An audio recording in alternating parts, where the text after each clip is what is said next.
We are still a few months away from the lazy, hazy days of summer, but a great day for a ball game at Turner Field, and another gigantic crowd is gathering for the third final and rubber game of our three-game set with the Rockies. It's Sunday Braves on Fox Sports South, and it's brought to you by your Greater Atlanta Hyundai dealers. Make it a Hyundai Sunday every week on Fox Sports South. It's the Colorado Rockies and the Atlanta Braves here from Turner Field. And good afternoon, everybody, with my partners in crime, Joe Simpson, and Braves legend Tom Glavine. I'm Chip Carey. Time to turn the page, folks. A rough one for the Braves last night. Ubaldo Jimenez, Joe, was absolutely dominant. And today, it's Jair Jurgens looking for a redeemer in the rubber match of the series. Hey, the focus shifts to Jair right away, and primarily because of that outing in San Diego, Chip, one in which is his worst outing of his career. He didn't have much working, had a huge inning early on that knocked him out in the fourth. 8 hits, 8 runs, no strikeouts. That was a telltale sign, too. And when you look at the overall numbers, the biggest concern, Tom Glavine, I think, had to be the fact that his velocity was down, and given the shoulder problems or scare in the spring, that gave everybody a little scare. Yeah, I think everybody obviously is going to focus on that with the issues that he had in spring training. But along those same lines, you have to remember he was a couple of weeks behind in spring training, and inevitably there's some point early in the spring or late in the spring or early in the year where you kind of hit that wall a little bit, and it's about building up endurance and arm strength and all those things together. So was it one of those things where Jair just kind of hit that wall a little bit and now he's going to move past it, or was there something physical? He says there's not, so we'll have to keep an eye on it. And with this Colorado offense, you'll find out how good his stuff is pretty quickly. They really can swing the bats, especially, as Joe mentioned in the pregame show, at the top of the order. Rubber game of the series at Turner Field, an important game. Both the Braves and Rockies have playoff aspirations. Atlanta tries to jump in front of them in the season series when we come back to Turner Field in a moment.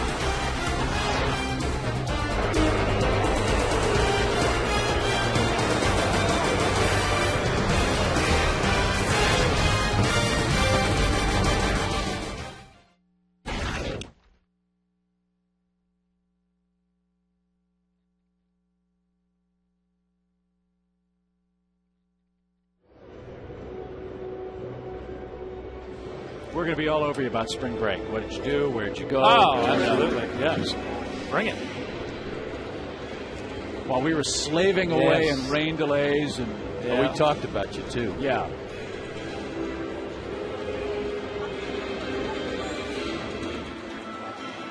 There are those birds, Dave. How do they know? Seeing on the scoreboard on the big screen, I asked Dave the other day, I said, what's the purpose of the damn birds? It's Braves country. Yeah. And right on cue, there they are. Okay. San Diego let out about 200 white pigeons. They were beautiful. It was awesome. Yeah. Flew around and all together around the stadium, then it was Forrest Gump-like. Then went home. Yeah. What position does number 14 wear, you think? See him? Like a left fielder. Yeah, but for his team. He ain't a left fielder, I'll bet you. That was mean. Had a kid at third base last night that wouldn't leave the field. Oh, really? Yeah. Really? Yeah, they were already throwing ground balls to everybody, and Troy started to throw one to Chipper, and the kid was still standing there. And the man with the headphones down there had to run out around behind the mound and go, let's go. And he was a big kid. It wasn't like some little bitty guy. Yeah. Look at this little kid. He's got the umpire's mask on. Oh, nice. Last season, that's cool. Jair Jurgens took the NL by storm, leading the team in ERA in just his second season in Atlanta. Today, Jurgens returns to the hill for the Braves. Okay.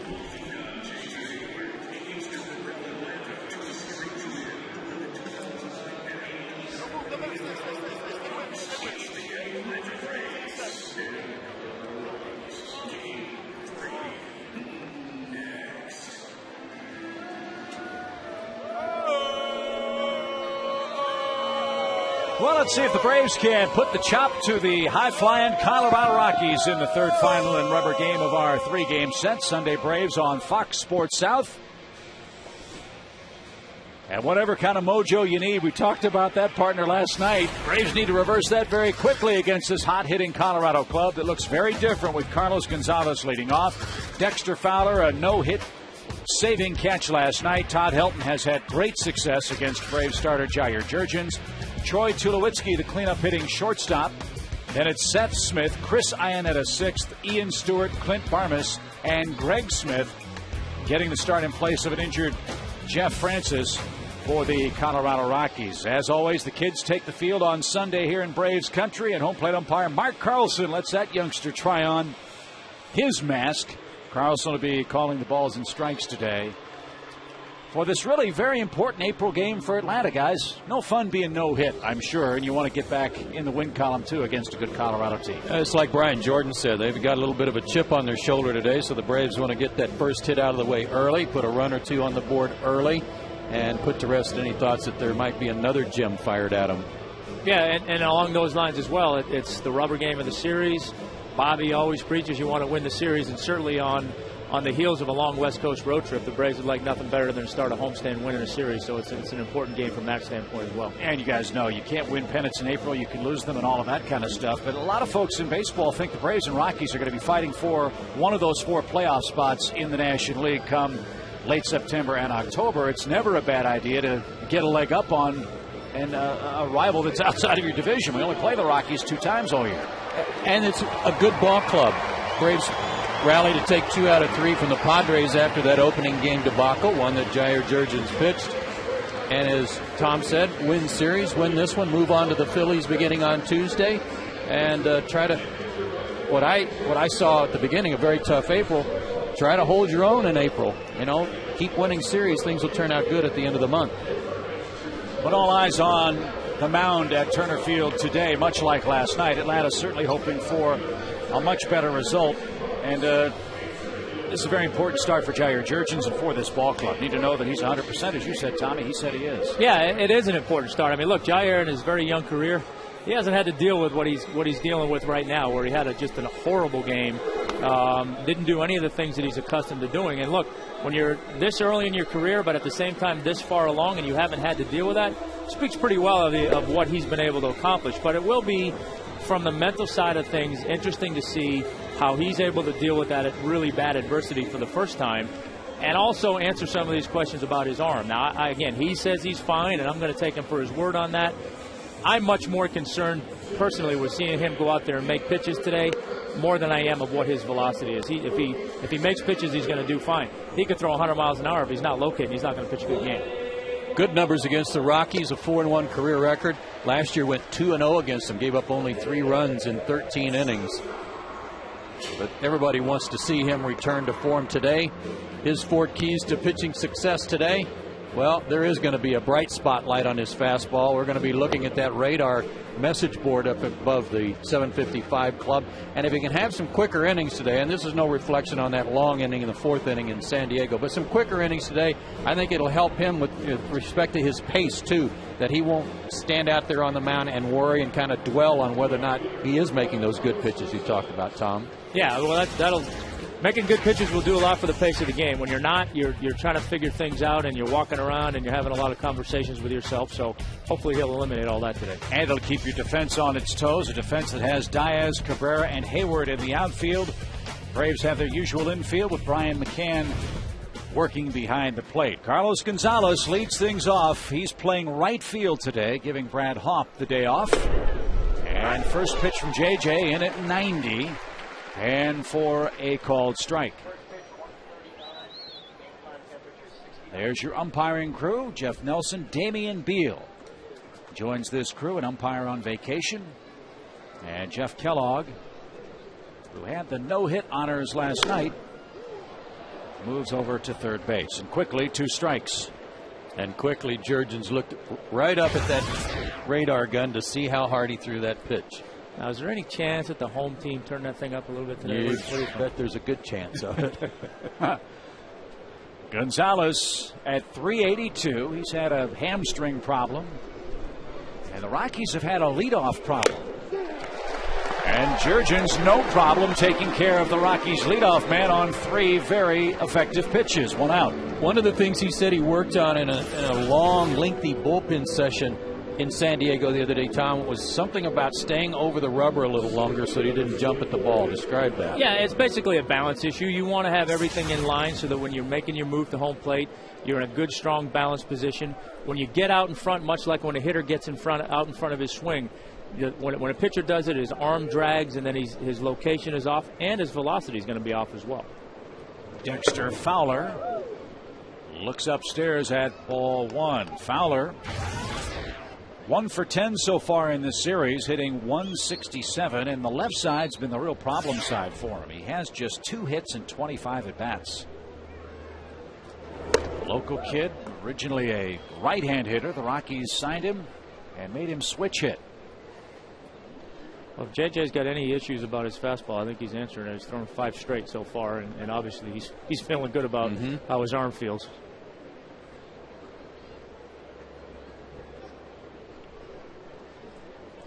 Two balls, no strikes.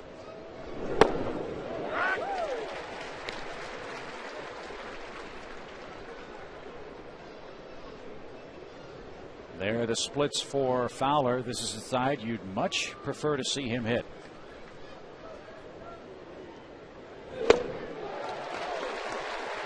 Still nothing but fastballs. Yeah. Not only because that pitch is effective, but I'm sure it's effective for his psyche too. Yeah, he's going to make him feel good mentally, and he has the added bonus right now of locating it real well. Little high, full count, 3 balls and 2 strikes. Braves and Rockies both 6-5 on the year. Atlanta comes into today's play 2 games behind the Phillies. Rockies 2 games behind the Giants out west. And Fowler coaxes a 1-out walk. And that sets things up for the middle of this Rocky lineup. Now you've got Todd Helton, Tommy, and a guy I know that you faced many a time. Joe and I were talking about him last night. Joe's come around to believe that Todd Helton's going to go to Cooperstown someday. You agree with that? I do. I mean, he's certainly on track. I mean, he'd have to just fall off the wagon here the last portion of his career. But, I mean, he doesn't show any signs of slowing down. I mean, he's year after year, he's the guy if he's not in the middle of a batting title, he's certainly somewhere in the top 10. And always a guy in this lineup that anchors the lineup. He's the guy in this lineup I think every pitcher looks at and doesn't want to have to face in a difficult situation. And he looks at a strike. 0-1 to Helton, a lifetime .328 hitter, 2,145 hits, 511 doubles. And with 1 more game played, he will tie Tony Perez on the all-time games played list. Number 2,000 came off Jurgens here a couple of years ago. Middle of the 08 season. 1 ball, 1 strike. Had the luxury of asking John Smoltz a couple nights ago about how he pitched him, and he said, well, he always wanted to pull the ball on me.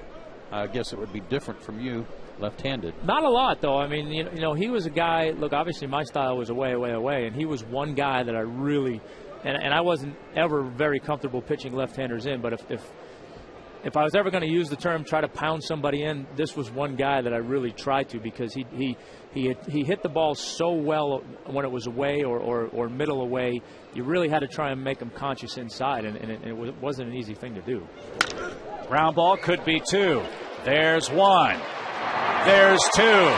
Welcome back, JJ. A very effective first inning. A strikeout, a walk, and a routine 4-6-3 double play retires the side. Braves are coming up looking for their first hit.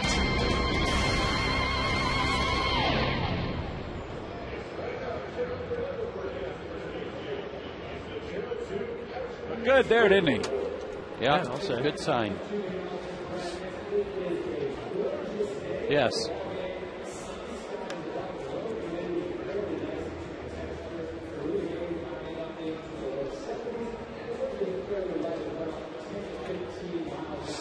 Okay.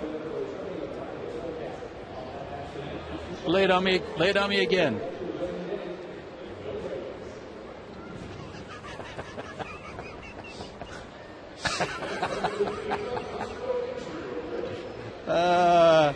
I just heard the first part of that and then I lost it. So that's awesome. Thank you. We're on a mission from God.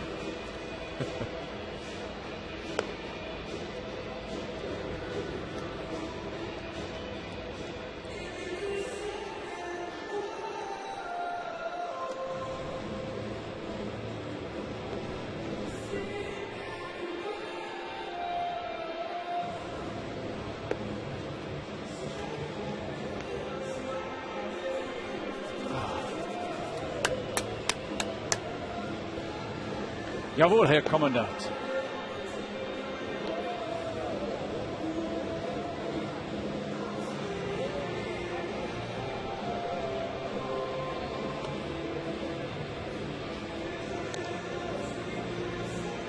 Well, the first of our two big questions for this day has been answered. The first question was, how would Jair Jurgens respond? A very effective first inning. Now the second question is, when will the Braves get a hit? Hopefully that'll come in the first inning. For Bobby Cox, his lineup has Matt Diaz, Martin Prado, and Chipper Jones atop.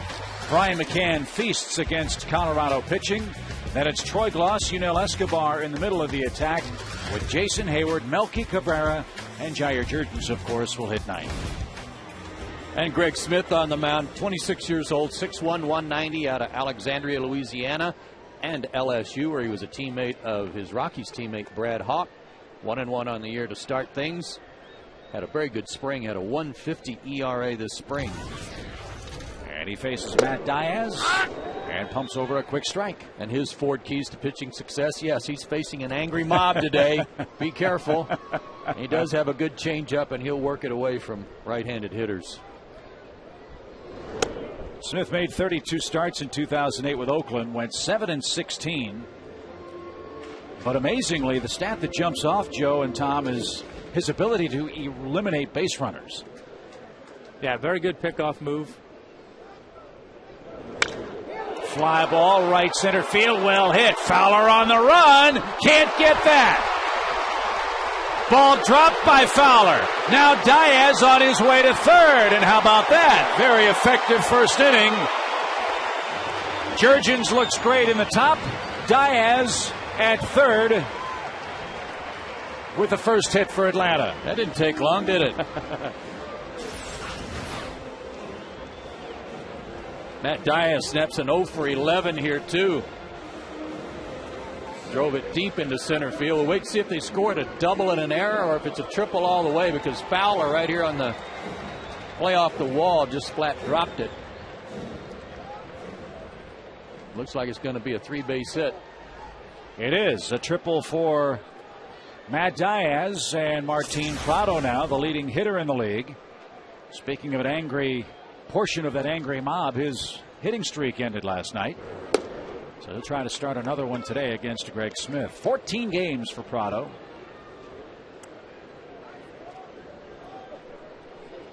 Ubaldo Jimenez is sitting in the dugout saying, see, I told you it was hard. Yeah, he's really digging himself now. Yep. Good stop by Annetta. 2 balls, no strikes.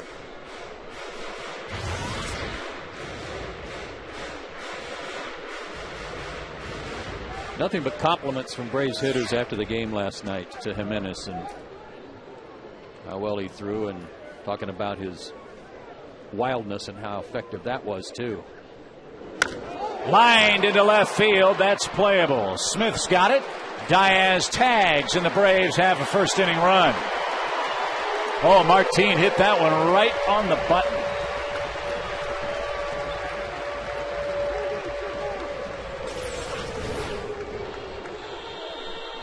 No way to pitch him right now. No, there's really not. I mean, he's the classic guy, I think, where you face him right now and you're just trying to change speeds, change locations, not double up very often, and if you make a mistake, hope he gets himself out there, which, you know, to an extent he did. That pitch leaked over the plate a little bit. Martin hit it hard, but right at the left fielder. His third RBI of the campaign. Now Chipper bats. And if there's an early surprise for Chipper, guys, it's that he's been so effective right-handed. Yeah, it's funny, you know, facing him, I think he's predominantly a better left-handed hitter. You know, from the right side, I think he always tried to You attacked him more as a power hitter, I think, from the right side, a better pure hitter from the left side, and but just always felt more comfortable seeing him up there right-handed. I have to ask him, but they saw a rash. The Braves saw a rash of lefties right at the end of spring training, so a predominant number of at-bats for him near the end of camp came right-handed, and he's gotten off to a good start from this side. High fly ball left center field. And that one is going to be caught by Dexter Fowler, who calls off Seth Smith. 2 outs.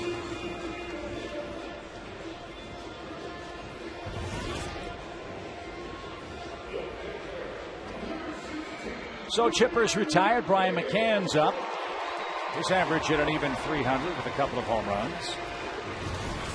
Brian also 3 for 7 this year against left-handers. Another aspect of his game that makes him so valuable. He hits lefties and righties equally well. And looks at a ball high.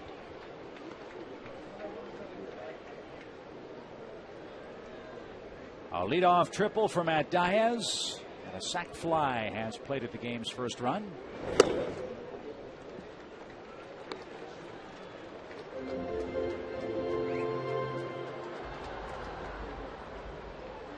First ever appearance for Greg Smith against the Braves. Gets treated rudely here in the first inning. I know the old saying, if you're left-handed, you can pitch forever. But if you look at Smith's transaction list, he's been traded for some pretty big-name players. He's been traded for Dan Herron, and he's been traded for Matt Holliday. Well, you can see why people would want him. I mean, he's, left-handed, obviously. He throws strikes. He's got a nice delivery, so you figure, he's going to be a durable guy. And look, on a young staff, he certainly is a nice mix for the rest of the guys. And as I said, filling in for Jeff Francis, who's still out with some arm issues, but is throwing, and the Rockies hoping to get him back sooner rather than later.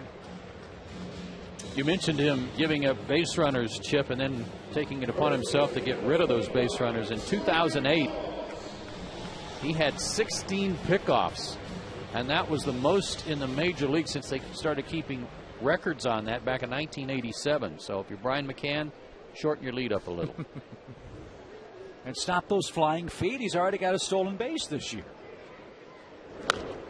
Gloss rips it straight back to the screen. A quick strike.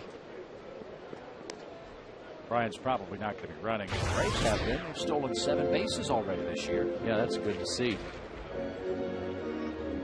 I think everybody's a threat to run a little bit if you don't pay attention to him. But certainly I don't think Brian will be knowing the reputation of Smith's pickoff move. Breaking ball. 0-2.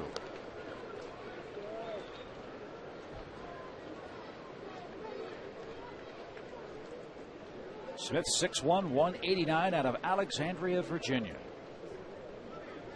At Louisiana State.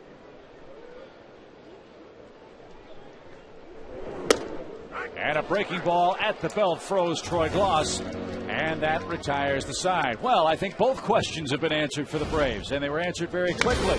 First hit, first man up. Matt Diaz triples over Dexter Fowler's head and comes home on a Martin Prado sac fly. The Braves lead by 1.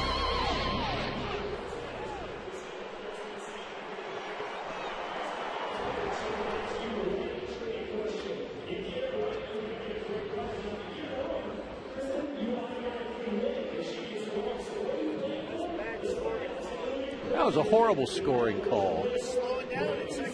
Yeah. It's like yesterday when they didn't give McLouth an error. They said Jimenez took second on the throw. No, he didn't. And we even showed that he didn't. I sat with Jack. He said he probably should have changed that one. He missed that one.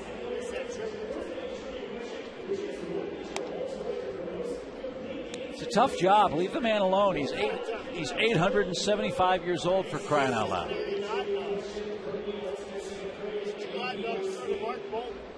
And writing books.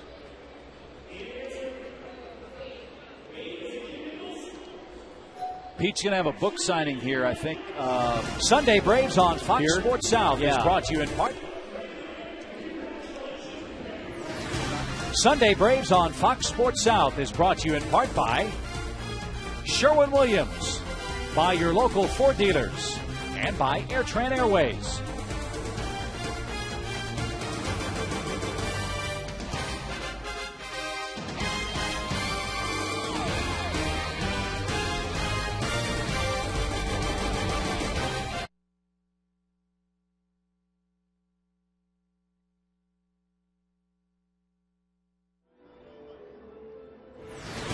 Sunday Braves on Fox Sports South is brought to you in part by Sherwin-Williams, by your local Ford dealers, and by AirTran Airways. We welcome you back inside Turner Field on Sunday Braves on Fox Sports South. 1-0 Atlanta. As we head to the second inning, Tulowitzki, Seth Smith, and Chris Iannetta coming up for Colorado. Big sigh of relief, Tommy, for J.J. after that first inning?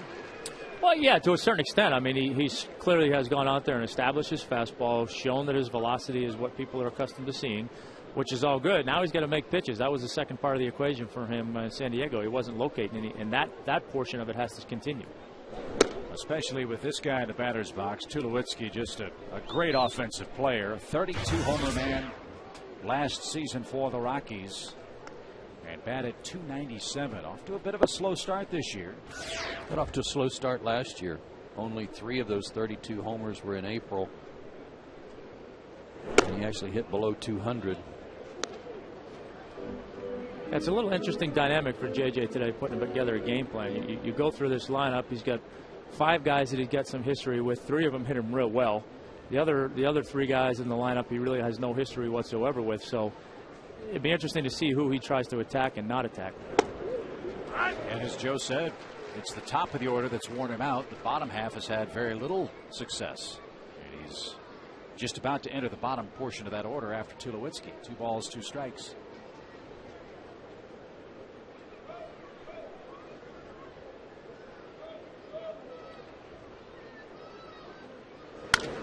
Lined over short. That was a bullet.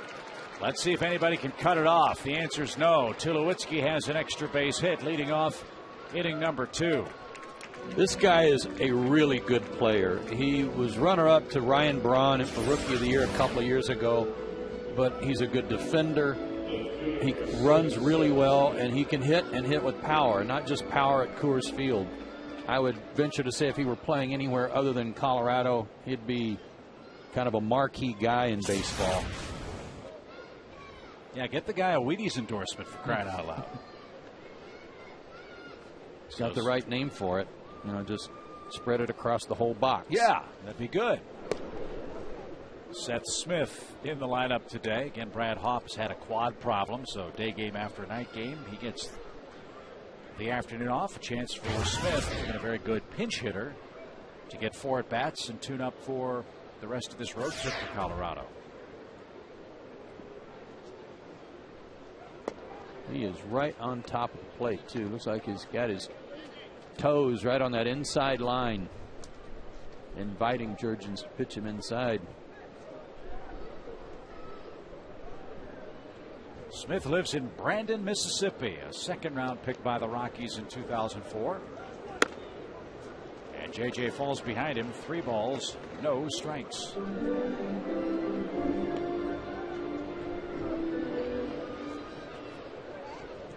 Rockies have 2 former quarterbacks playing baseball for them today. Smith was going to play quarterback at Ole Miss. Todd Hilton played quarterback for Tennessee. I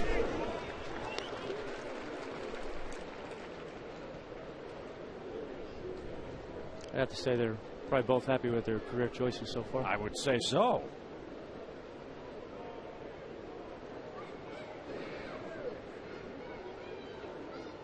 Eli Manning was the man that Smith had in front of him with Ole Miss. Never played a snap as a quarterback, but did get in the game as a wide receiver when he was a junior.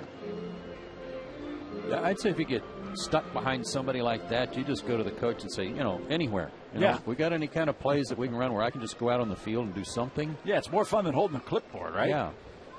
That's where they needed the Wildcat. Can I be the holder on kicks?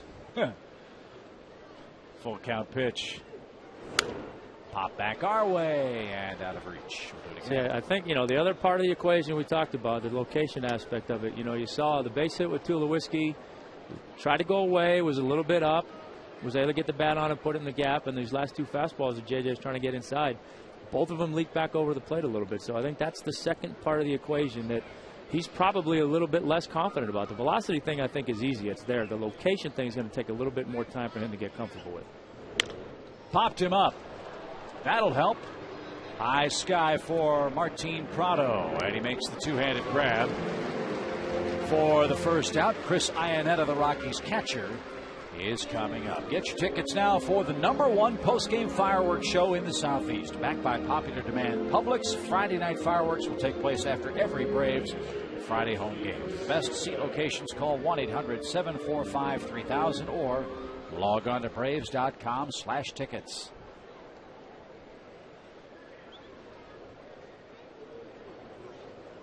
So Smith can't chase Tulowitzki to third. Now Iannetta bats with a 190 average. He's got a couple of home runs, including a walk-off job against the Mets last week. The other pitches in JJ's repertoire, though, that slider and the changeup set up and play off the fastball. And I love that first pitch to Iannetta, that one right up under his hands, kind of keep him honest a little bit, and now they go away. It's interesting because that was one of the things that I talked about talked with Brian about a little bit this morning, because you hate to jump to conclusions off of one bad game, but Brian was saying that one of the things that JJ has struggled with has been his off-speed pitches. That's kind of been a consistent struggle for him thus far this year. Is that a product of the late start? It can be. Look, I mean, there's always a point in time coming through spring training where you kind of hit that wall a little bit. You don't feel as good physically. You get out of whack a little bit with your mechanics and all those things. And JJ's he's a little bit further down the road in that regard than everybody else was, so he might be dealing with it now. And on 4 straight, Iannetta walks, second walk of the game for Jurgens.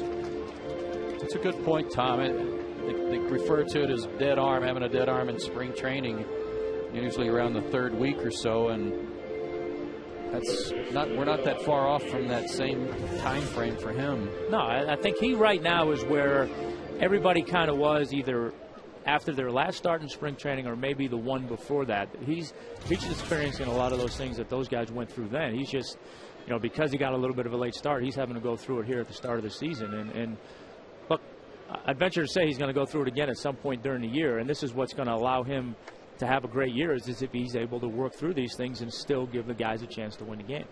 Ian Stewart bats, 2 on with 1 out. And that's upstairs for ball 1. This is the portion again of the Rockies lineup that has had very little success against Jurgens. Stewart's 1 for 7 in this series, 1 for 13 head-to-head.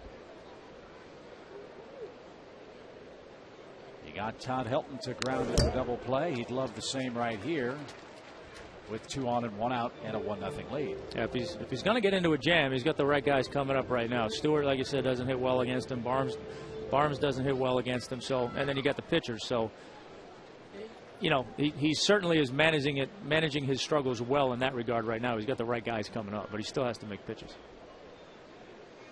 JJ up to 30 pitches in the game, 15 balls, now 16 balls and 15 strikes.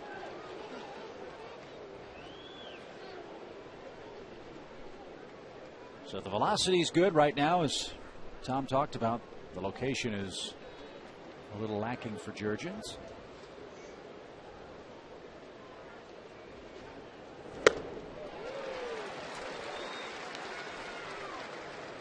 Two and two. Fastball looked like it had a little bite on it, like it was coming in on Stewart just a little bit. Doesn't really throw a cutter per se, but that one had a little movement on it. Might have held on to it just a little bit longer than he wanted to.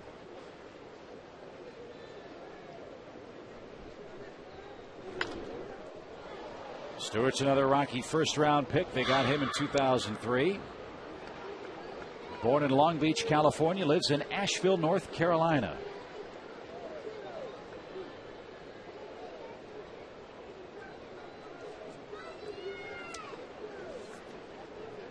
And Last year, 25 homers, 70 RBIs with a low batting average, 228. He will strike out. Did that 138 times and 425 at bats. Not this time, though. A looping line drive over second. Here comes Tulowitzki around third. Hayward loads up. His throw not cut off. And the Rockies have tied the game with a one-out hit from Ian Stewart.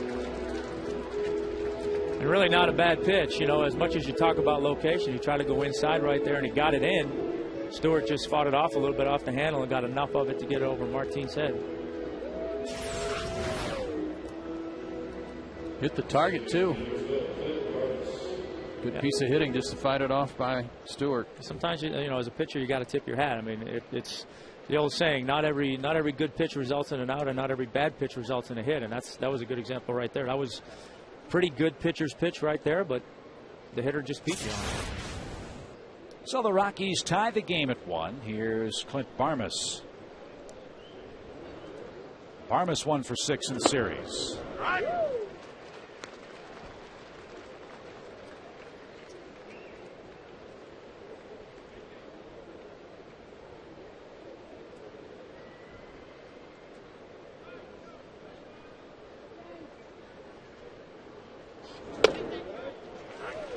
Came right back, gets ahead in the count, and now maybe he can get Barmas to chase something that is not a strike and hit it right at somebody to start a double play.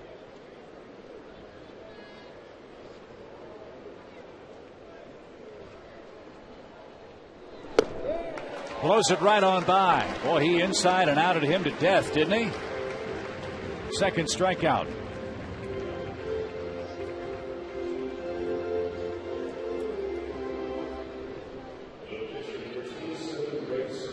And now Greg Smith bats. Smith's had a pretty nice start at the plate, huh? 1 for 4 with a couple of RBIs, and he's dropped down a couple of bunts. He's a good hitter. He actually, when he wasn't pitching at LSU, he DH'd a lot. He's left-handed. He has to be a good athlete. We all are. Well, I would agree with that, except that he's a pitcher. I'm going to be sick now. Look at him. He looks good up there, the stance. But just like Chipper, right up until the time he started his swing. Yeah. Good point. 0-2.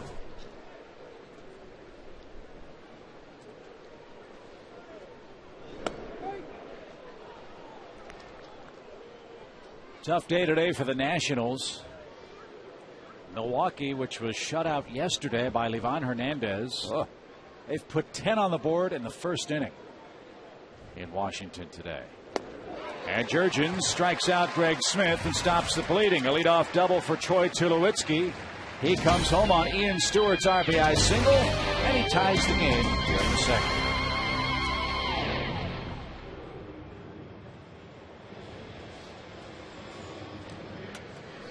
Make it live, Bob Carpenter.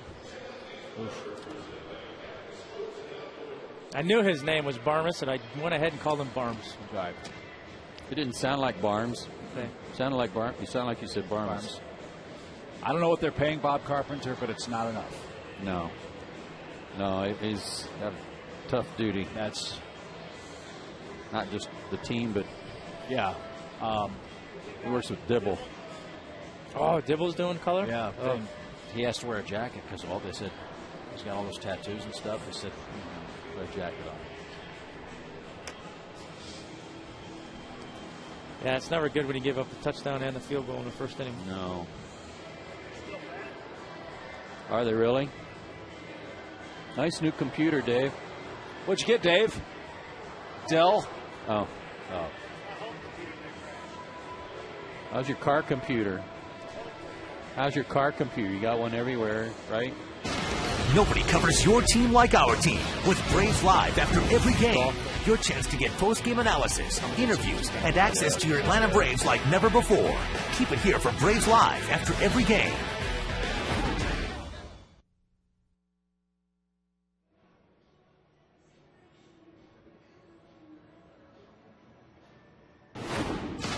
Nobody covers your team like our team. With Braves Live after every game, your chance to get post-game analysis, interviews, and access to your Atlanta Braves like never before. Keep it here for Braves Live after every game. It's the bottom of the second inning. Yunel Escobar is set to lead things off. And fans, FoxSportsSouth.com is giving you a chance to be a part of today's Braves game right now. Log on, register, and be a part of the game. We are having a live chat with Fred, Brian, Ron, and Jerome, and you'll find exclusive photos and behind-the-scenes footage from your favorite team. It's all right now on FoxSportsSouth.com. It's great to see the guys out here today. Good job on the Braves Live pregame show. I like those numbers on Brian Jordan, too, that they put up there about April of '99 for Brian. What a hot start he got off to. 4 homers, a bunch of RBIs, scored 14 runs. That's hot. He was a good player. You know, Escobar is starting to get hot, although 1 for 7 in this series. Joe seems like the ball coming off his bat a lot harder. 1 pitch. Got a ground out to third, retires him in the second inning. Yeah, no concerns about him as long as he's not trying to hit the ball out of the ballpark. When he got back to trying to hit line drives, it all changed again. It's good.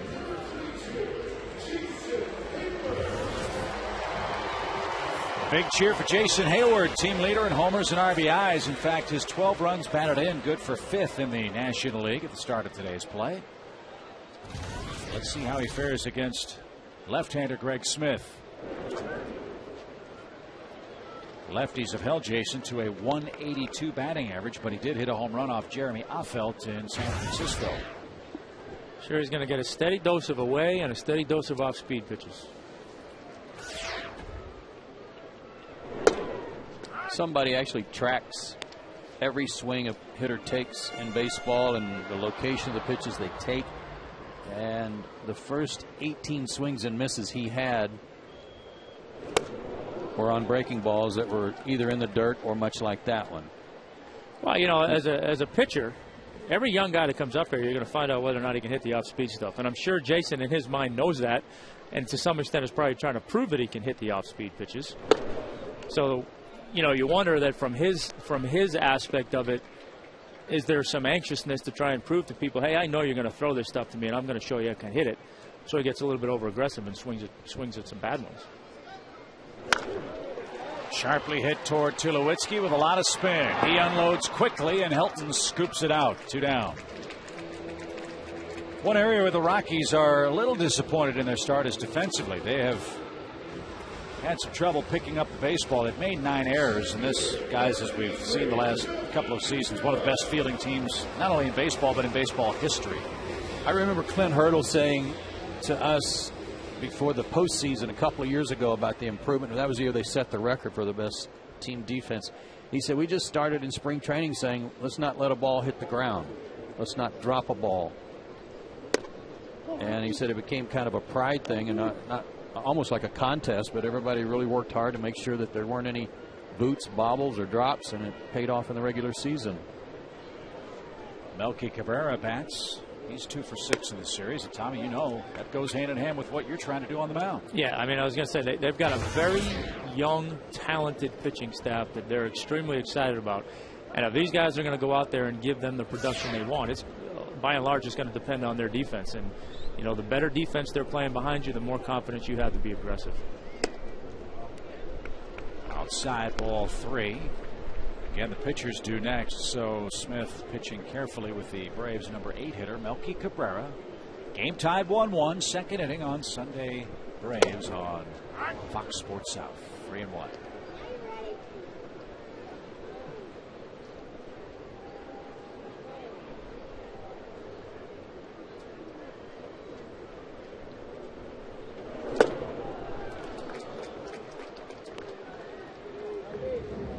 Melky asks if that was a strike. The answer was yes. Full count.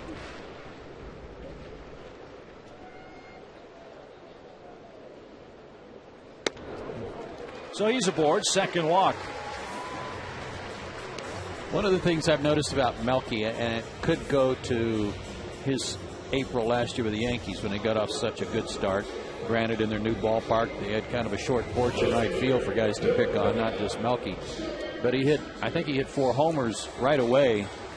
And it's almost like with his slow start he's off to, he's trying to somehow hit one in the seats maybe to try to get back on track or emulate that April last year instead of just hitting his line drives and base hits. Might be overswinging a little. Here's JJ. Ball 1. Yeah, to some extent, too. I'm sure in his mind there's a little bit of having to prove that he was worthy of being traded for a guy that everybody around here really liked and certainly loved the production he gave him in Javier Vasquez. Is the new league thing such a big deal as it used to be 15, 20 years ago with TV and scouting and every game on, Tommy and Joe?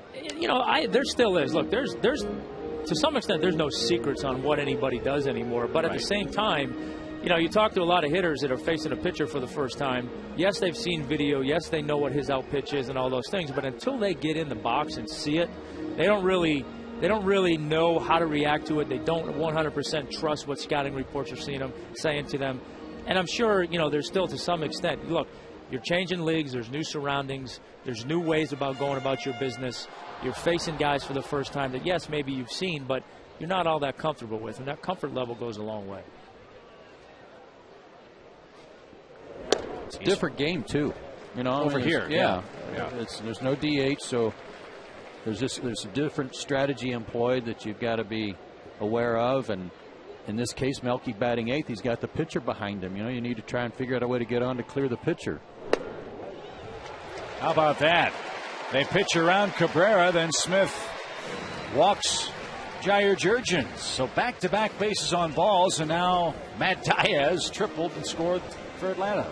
Another aspect of that, too, I think, Tommy, is while interleague play allows each league to see each other a little bit, it's not like you see all the teams. No, you don't, yeah. You're seeing a select amount of teams every year, so you're not becoming familiar with everybody in the league. And you know, like we talked about, it's still until you get in there and see things for yourself and really start to be able to some extent put together your own scouting report. And when somebody says to you, hey, you know, Greg Smith, you remember we faced this guy? Yeah, I do remember. I have a little bit, you know, you have a little bit of information that you can recall for yourself. You're not relying on what other people are telling you. It goes a long way when you have that information bank on your own. I think that's something, too, that Jason Hayward's done a good job of here after a little bit of an over-aggressive stretch. He goes up against guys that he obviously hasn't seen before and at least sees the ball out of their hand once or twice before he really begins to attack. And I think that goes a long way to helping, too. Well, Matt Diaz got the Braves' first hit out of the way. He was the first man Greg Smith faced in the first inning. And after a meeting with Bob Apodaca, delivers a quick strike. I mentioned earlier, too, guys, the Braves, like the Rockies, looking for someone to take hold of that leadoff spot. And in limited duty last year, Matt did a real good job batting first. And Bobby Cox playing a hunch. Diaz, a terrific hitter against left-handed pitching. It paid off in the first.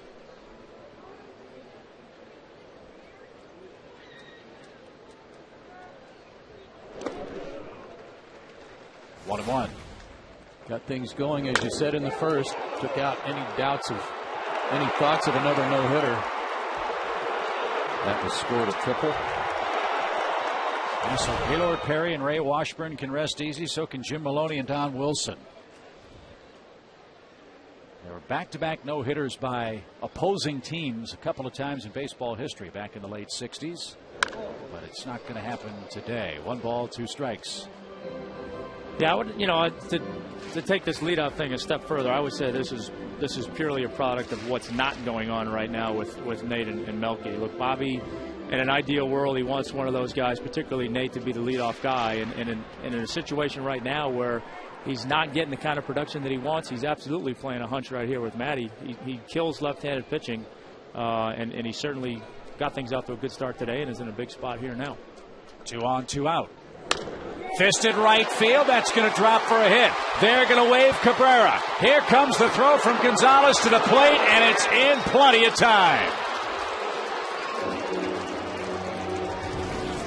Brian Snitker took a chance and waved home Melky Cabrera, and Carlos Gonzalez threw a strike to the plate and erased the Braves center fielder.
We talked a lot about the dynamics of Carlos Gonzalez and what he brings to their ball club.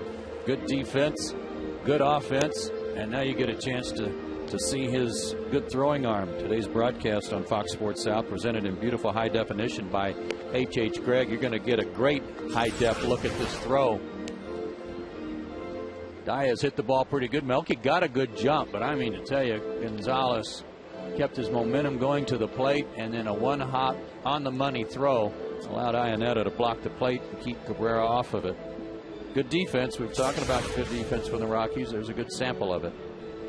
And a tough call for Brian Snitker. Braves trying to score some runs, take the lead. Oh, yeah. I'd have gotten him thrown out, too. There's always that school of thought. You got to have a perfect throw, and everything's got to go right. And when you're aggressive and he scores, you're a genius. When he doesn't, everybody's saying you had Martin Prado on there. But the real good coaches will tell you, if I don't get somebody thrown out at the plate a time or two, I'm not doing my job. Absolutely. So we'll see if Jurgens can keep the game tied as we do head to the third inning. Gonzalez struck out his first time up. Remember, it was Carlos Gonzalez that came up and came over in that Matt Holliday deal. And there are many in Colorado who believe that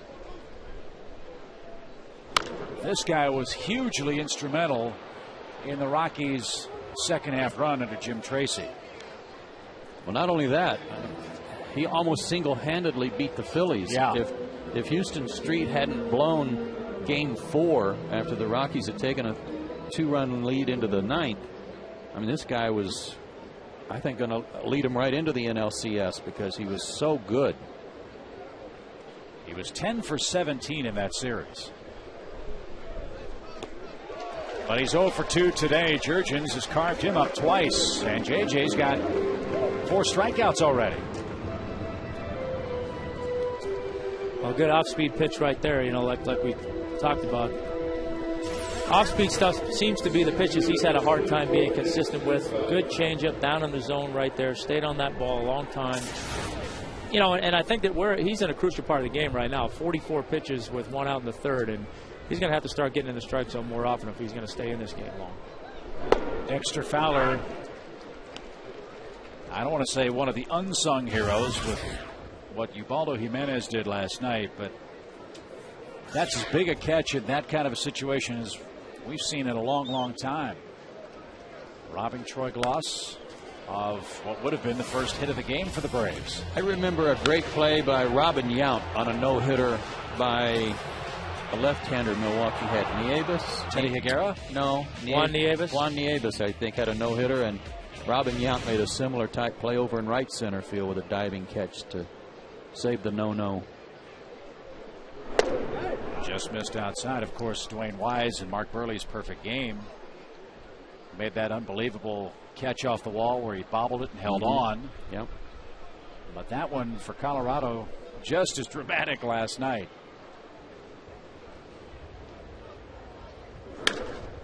Rocketed into center field. Melky going back. 2 out. And the cool thing about that is that every time a Rockies fan remembers that no-hitter, from now on they're going to say, yeah, I remember Fowler made that great play. Yeah. That's what's cool about it.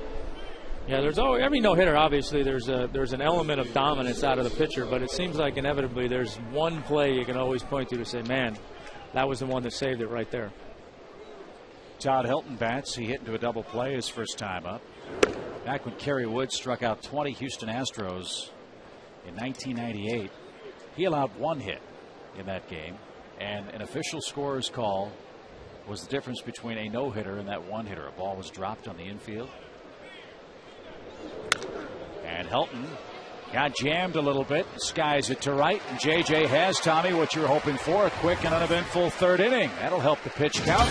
Now we'll see if the Braves bats can get the lead back.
With Joe Simpson, Tom Glavine, Chip Carey. Let's check out our quote of the day.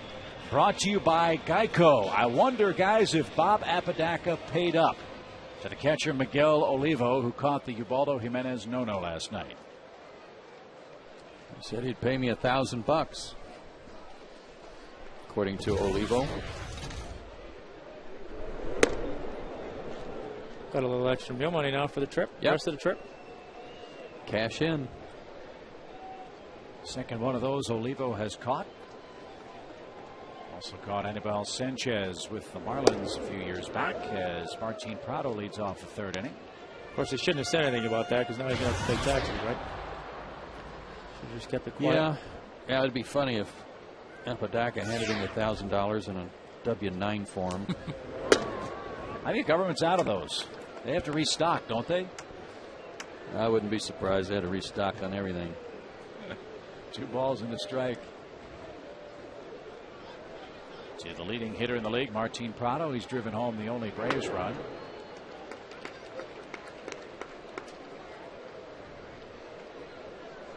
Phillies are in town Tuesday night.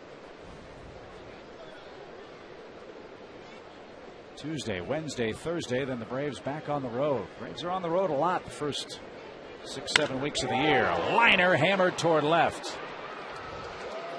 And Smith retreats for the first out.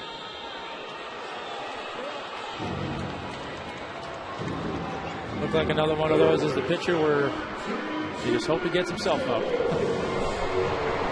Here's Chipper. I never got enough of those. You had too many of the atom balls? No, I had too many of the where the pitcher made those just perfect pitches that you just couldn't hit. There's no way you could do anything with it. Well, there were so many. How would you know the difference, right? A strike.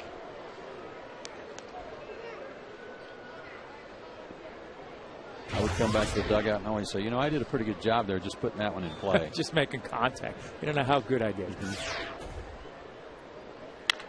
There's a liner into the left field corner. And Smith has a little trouble, but no problem for Chipper. He doubles with one out. Joe, we talked about Chipper's swing earlier. The right side, he said, is a much more uncomplicated swing. Well, I just like this 2010 version of number 10 because he's taking some real aggressive cuts. Look how the point of contact there out in front of the plate. Got a bit of a high pitch that he kind of tomahawked. But he's just going after pitches much more aggressively this year than he did at any time last year. He's trying to hit the ball hard. Brian McCann bats. And walked his first time up. First double of the year for Chipper.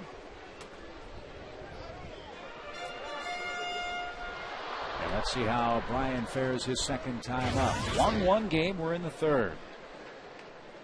Braves trying to win another series. This one against a very tough opponent, the Colorado Rockies.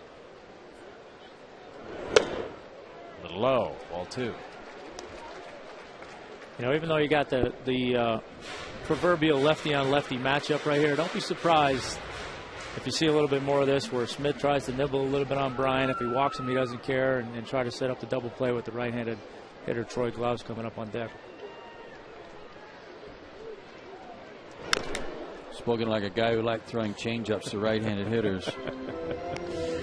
Well, you know, you got that big home run hitter on deck with the big swing. Works real well with an off-speed pitch and a ground ball. 473 career doubles for Chipper. Passed Mike Piazza the other night with his home run. And he's closing in on Cal Ripken Jr. next on that list.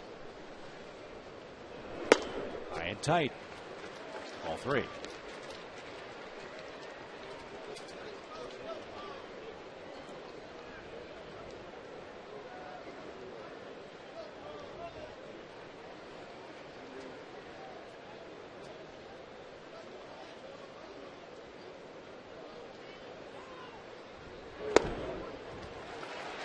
So Glaus will bat with 2 aboard. 4 walks for Smith. He had 4 in his first 2 starts combined coming in today. Well, let's see if this scenario plays out that Tom laid out for us. It's a pretty good idea given Troy's big swing. Let me go on record as saying I hope it doesn't, but yes. But you could see how the wheels were turning already.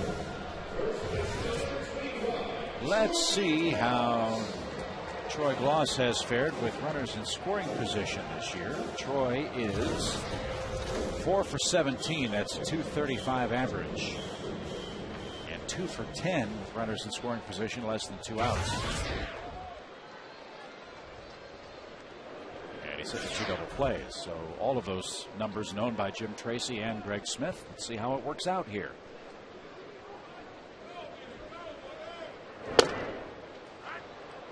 He didn't like that call. Strike 1.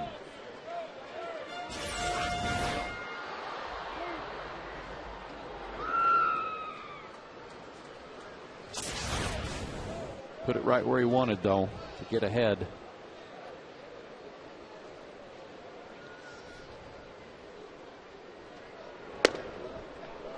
Ooh. How do you not swing at that? 1 ball, 1 strike. I'm not sure where it was in relation to the strike zone, but a little up maybe. That might have been the old even them up call. Now Troy in the driver's seat. 2 balls and a strike. And Troy's got to be thinking along with what you were saying, Tom. He's got to, even ahead in the count, not really anticipate this guy giving him anything middle of the plate in that he's going to be able to launch. Troy's been good here in the early going and hitting the ball to right center field, and this might be a good pitch count to do it on, something middle of the plate away.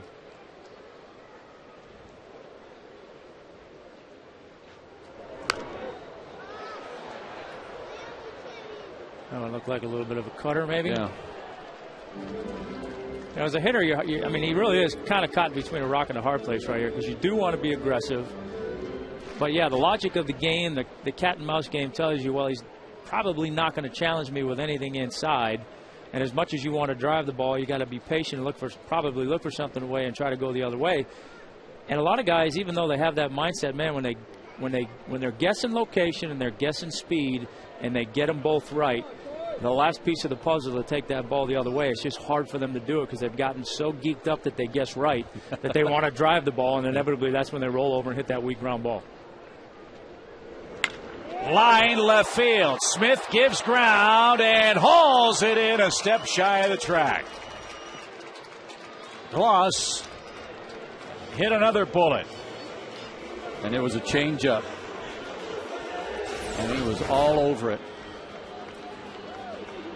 Yeah, that pitch was up a little bit, which, you know, if you look for that pitch away and you look off speed away and you get it up, that's the one you can turn on and drive. The one that's down and away and is located real well, I mean, there's nothing as a hitter you can do with it. But, you know, that's a little bit of bad luck right there. Troy obviously guessed right on location and got the pitch up a little bit and hit it hard. It just, unfortunately, the left fielder was standing in a bad spot. It's amazing how much what a difference it makes on the changeup, just about 4 or 5 inches in height, and what a hitter can and cannot do with it. Here's one of the best guys in baseball with runners in scoring position last year, Yunel Escobar. Grounds deep short. Tulowitzki dives, keeps it on the infield, and saves a run. Infield hit. There's an example where defense bails out your pitcher. Well, this is one of those plays where the coaches are usually yelling from the dugout, you know, knock the ball down. With the infielders, if you knock it down and keep it from getting into the outfield, you do save a run, and that's exactly what Tulowitzki did. Again, big old rangy guy, 6'3", 220, and he covers a lot of ground. Yeah, for a big guy, he really does cover a lot of ground, which, you know, really is amazing. Bases are loaded for Jason Hayward.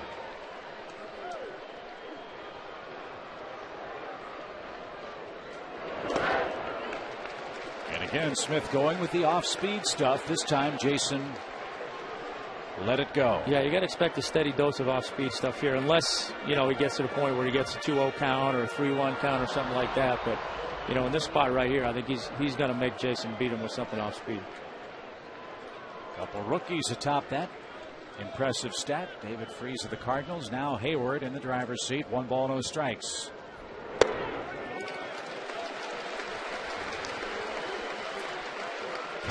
What'd you say, Joe? When there are runners on, he seems a little more locked in. He does. He just has that intensity level goes up a little bit, like so many other good hitters.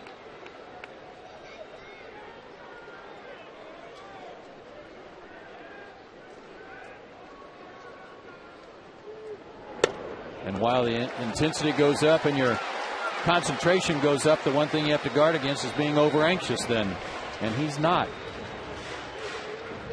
He's run the count 3-0 as a result. He's walked 7 times this year, so you're right. Patience and pop for Jason Hayward. See if Bobby gives him a green light here, 3-0.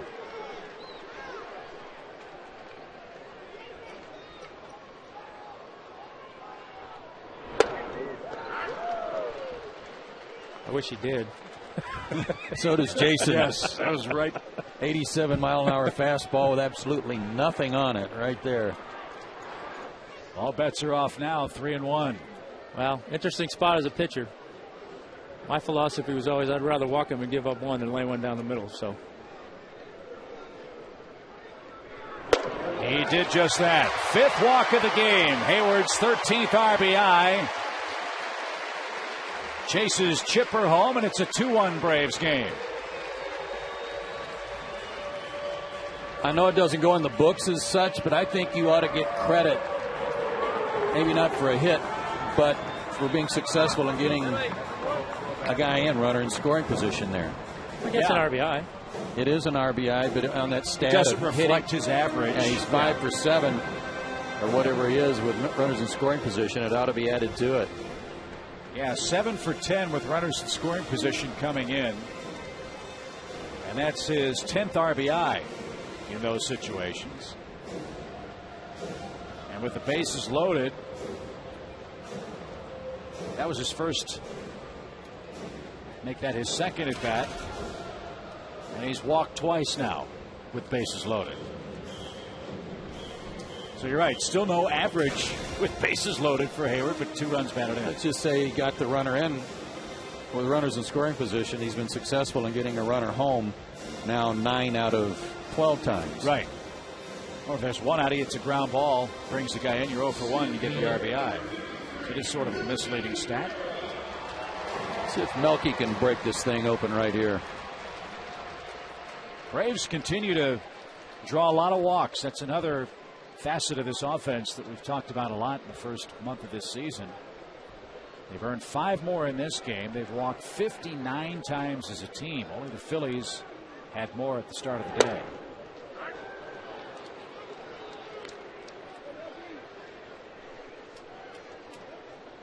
Well, Greg Smith, much like Jair, he's going to have a quick inning somewhere here along the line if he's going to stay in this game much longer. 62 pitches with, what, 2 outs in the third here.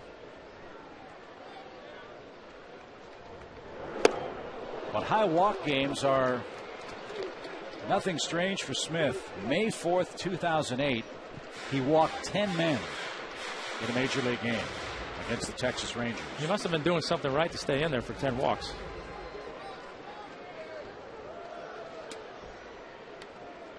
He's halfway there, and it's only the 3rd inning. 2 strikes. Bases loaded. Driven a mile down the left field line and out of play. Now they made Melky look bad on a couple of off-speed pitches and a pitch away, so they thought, well, we'll trick him. We'll keep him honest by coming inside. And right now, right-handed especially, I think that's the only place Melky's going to hurt you, because that front shoulder's kind of flying open and he's kind of one-handing his swing. Let's see if they make that mistake again.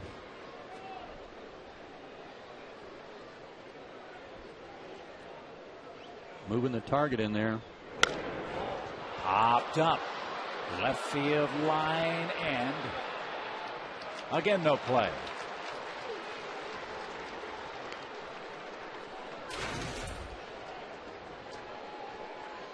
I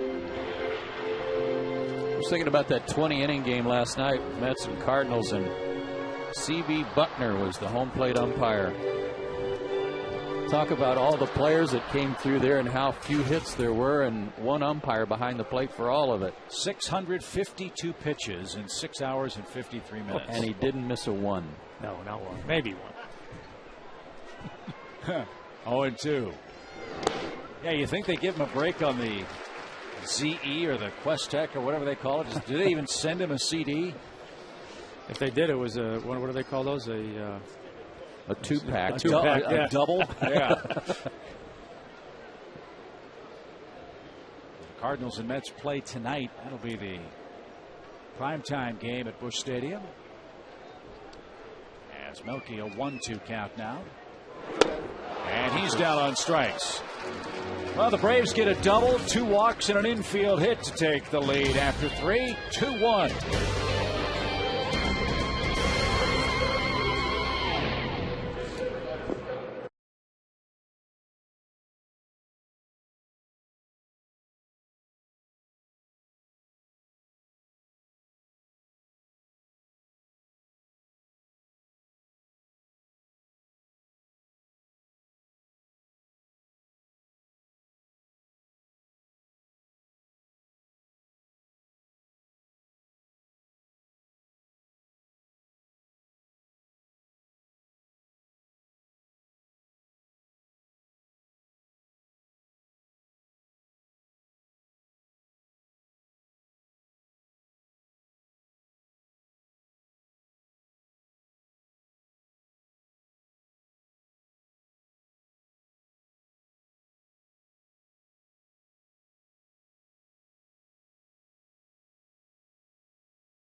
No-hit jitters out of the way very quickly. Matt Diaz led the game off with a triple, came home on a sacrifice fly.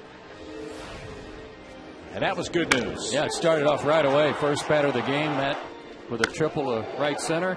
And the next batter, Martin Prado, with a deep sac fly brought him home. Troy Tulowitzki set up the Rockies for their first run and only run so far with a double. And he came home on a base hit by Ian Stewart. And then the bases loaded walk to Jason Hayward. Put the Braves on top. That's where we are. 2-1 as we go to the fourth. And Smith followed Tom Glavine's advice. Rather walk and trail by one than lay one in and have a big inning. Live to fight another day, right? You got it. Well, JJ goes through the heart of this order now. He set down the last 5 Rockies. Had a nice long rest during that long inning for the Braves. And he gets a pop-up off the bat of Tulowitzki. And it's right behind the dish. McCann battles the sun and makes the play. Boy, lots of quick outs, quick resolutions to the at-bats for the Rockies. Well, it's 4 quick outs in a row now, so, you know, and it's just a simple little thing, but, you know, and 2 outs ago, J.J. was averaging 20 pitches an inning, and now he's, you know, with these last 2 quick outs, now he's at 51 through 3 1/3, and the pitch count, now the average pitch count is much lower and gives him a feeling of being able to stay in this game a lot longer. Something funny about that play, just a foul out. I want to go back to it with respect to Tulowitzki right after this pitch. Which will come to Seth Smith. He popped out his first time up. Good players learn lessons quickly and they don't repeat them. Remember when they were in town here last year and Tulowitzki kind of half dogged his way down to first base and Clint Hurdle pulled him, benched him. Ground ball towards second. They were down about 5 runs and he swung at a 3-0 count when he wasn't supposed to. Should have been taking. Well, Hurdle benched him. Well, I was just thinking about that play there. That was a pop-up behind home plate, well behind the plate. He looked up, he saw it, but he hustled down the line to first. You know, he didn't stand there and watch it. And those impressions last a long time with good players when managers kind of snap them out of it. Yeah, respect the game. And he certainly does. And with 2 outs now, Chris Iannetta bats. He walked on 4 pitches his first time up. Work in progress that has been JJ's start today. Just rolling merrily along now. Yeah, he certainly has righted the ship a little bit here. Certainly, you know, the last 4 or 5 batters, so in a much more manageable state now with the pitch count.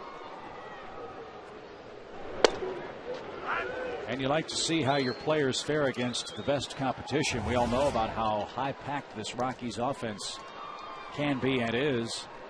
Jurgen's 4-1 lifetime against the Rockies and winning again today, albeit early in the game. 2-1 the score.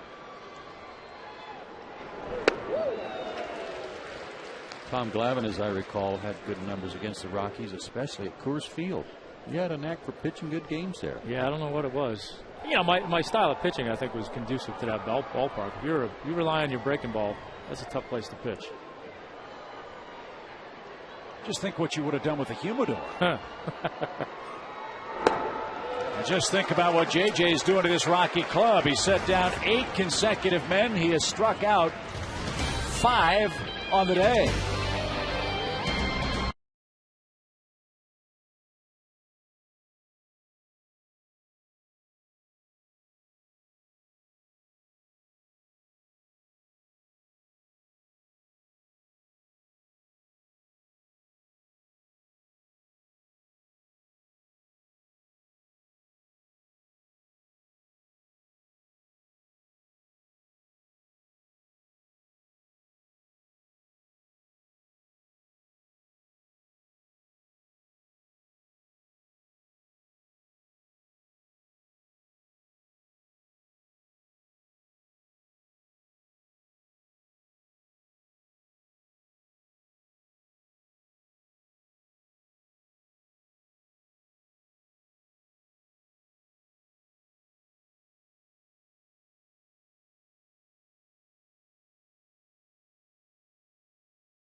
Sunday every week here on Fox Sports South. Welcome back up to the broadcast booth. And hey, Joe, how about the main man here in the middle of us coming back from spring break? You know, we haven't got the lowdown on that yet, just exactly how much time was put in on the beach or at the putt-putt places or, golf roller course. coasters. Sure. Yeah. A lot of time at the beach. Yeah. Not much putt-putt. Look, I went to spring training for a week. I needed a vacation. I was tired. Yeah, you got to ease into this new career, don't you? As Jurgens takes a quick strike. But your first spring break, huh? Yeah, first time ever. I never went even in high school because I was always playing baseball, so I never had the chance to experience it. It was a lot of fun. Did the kids act like you were really there? Were they a little surprised and say, go to Chris for everything? Like, yeah, I know Dad's here, but it's kind of weird. Well, after this pitch,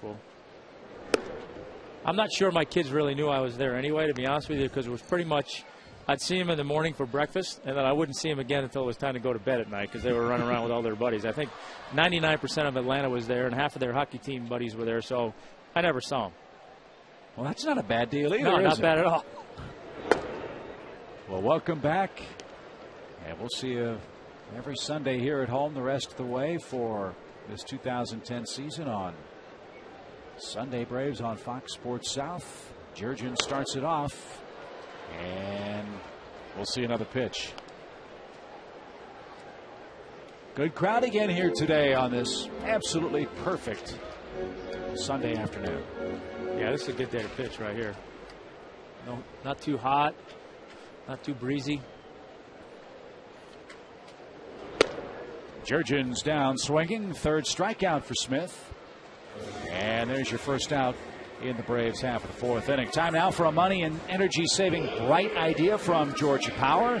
Change the air filters in your heating and cooling system regularly. Go to georgiapower.com for more energy-saving tips. Georgia Power is a Southern company.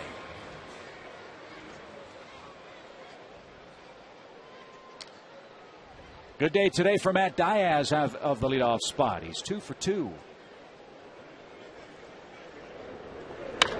Yeah. He's 3 for 3. And guess what? He's a homer away from the cycle. You know what? We all know what a streaky hitter Matt can be. And let's hope this is the beginning of one. How many straight hits did he have about 3 years ago? Like 9 in a row or something when we were in Washington. Just a phenomenal number. No stride. Using his hands, seeing the ball, tracking it a little bit longer. Triple to center, single to right, and a double to left. Gotta like it. And right now, I think Greg Smith is scratching his head, wondering how he's going to begin to get him out if he has to face him again later in the game. I'm sure he was thinking right there, fastball, inner part of the plate early. He's not going to be swinging. He hasn't seen it, but apparently he doesn't know Matty. If it comes out of the hand of a left-hander, he's swinging at it. That's right. In 2006 for Diaz, hits in 10 straight at-bats. That tied Bip Roberts, who did it last with the Cincinnati Reds. So you're right, he is an incredibly streaky hitter. And now the league's leading hitter, Martin Prado's hitting some tough luck today. Chance to drive him in and add to the lead. Yeah, he needs to not hit one so hard this time. Yeah. Lead one in somewhere. A little topspin on it. A couple of hitting streaks that went down in flames yesterday. Not just Martin in the no-hitter, but Jeff Francoeur in the 20-inning game went 0 for 7. How many points did he drop? Oh, a bunch. Close to 100. Yeah, Jeff, for one day, I believe, led the National League in on-base percentage. That went by the boards, too. And the Mets, again, play the Cardinals tonight in St. Louis. Phillies are playing the Marlins, losing today down, or I should say up in Philadelphia. Dan Uggla has hit home run off Cole Hamels for the only run in that game.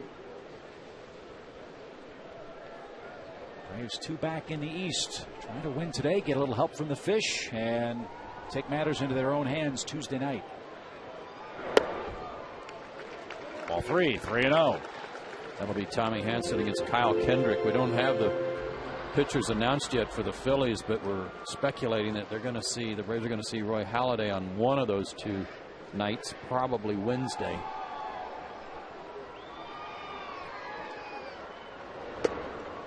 There's a strike. Phillies also hoping to get Brad Lidge and J.C. Romero back pretty soon. Both those guys have been noticeably absent from the Phillies bullpen. Phillies lost yesterday. Ricky Nolasco was outstanding for the Marlins. First guy really to shut down their offense. So hopefully that's a trend that'll continue next week. 3 balls, 1 strike. And a chopper hit toward third. 2 outs. And here is our Airtran upcoming schedule for the Braves. Kendrick and Hansen on Tuesday. Jay Happ and Tim Hudson, Roy Halladay and Derek Lowe. Now, Happ and Halladay are not certainties in either one of those spots, are they? Well, and Happ's got something wrong with him. That's why I'm saying that it might be Halladay on Wednesday and maybe even Jamie Moyer on Thursday, because Happ's got something, I don't know, was it leg related? He had something that was bugging him. I don't know if it'll cause him to miss a start or not. Either way, whatever day Halladay pitches, that'll be a good matchup. Yes, it will. Here's Chipper. He's doubled and scored. In fact, his run last inning was the go-ahead run in the game today.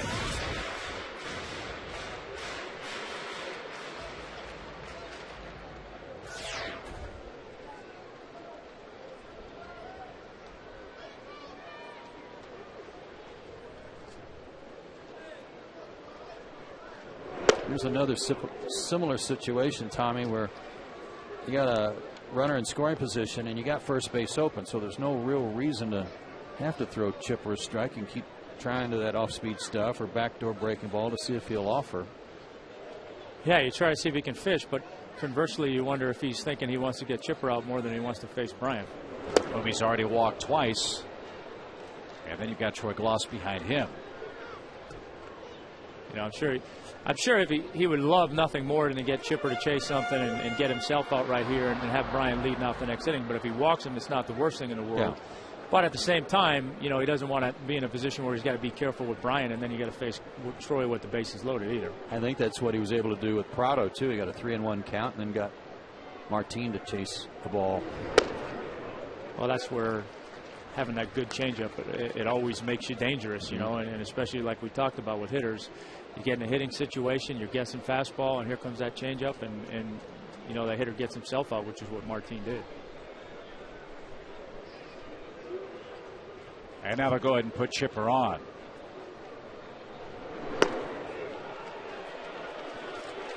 So 6 walks.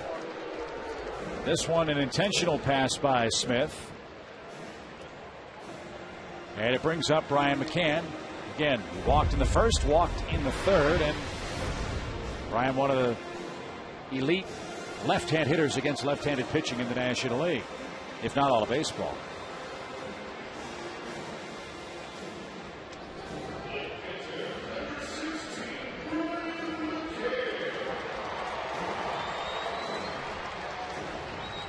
Brian 3 for 7 this year against lefties with a couple of RBIs.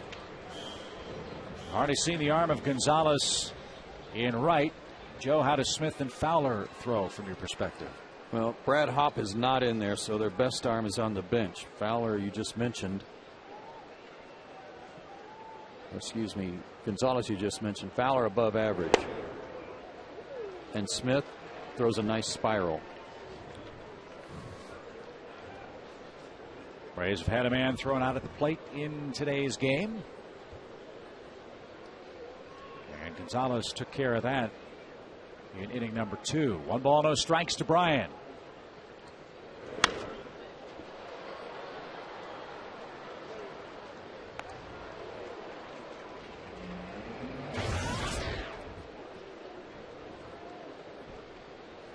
Got a little mini shift on for Brian. A lot of room between Tulowitzki and Stewart on the left side. And Barmas trying to plug up the hole over there on the right side. Not something you normally see when a lefty's pitching to a lefty.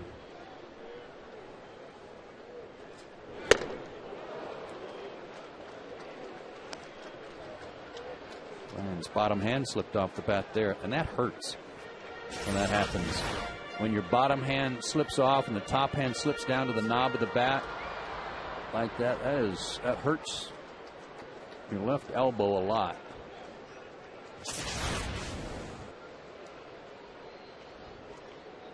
Smith has had base runners in every inning.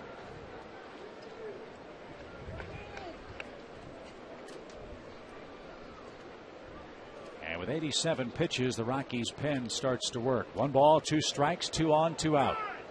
And now time call.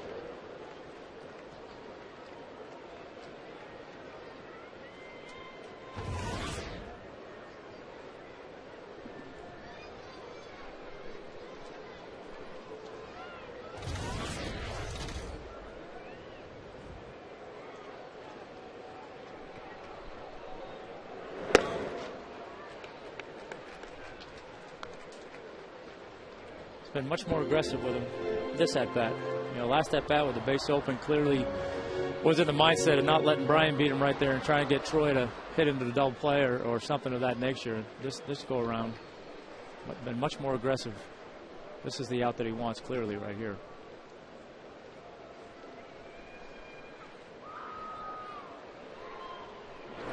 And he got it. Well, like Ubaldo Jimenez, Smith has been effectively wild too, albeit in a totally different manner. He's walked 6, he has struck out 4, and he trails by only 1.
By Dodge and by Geico.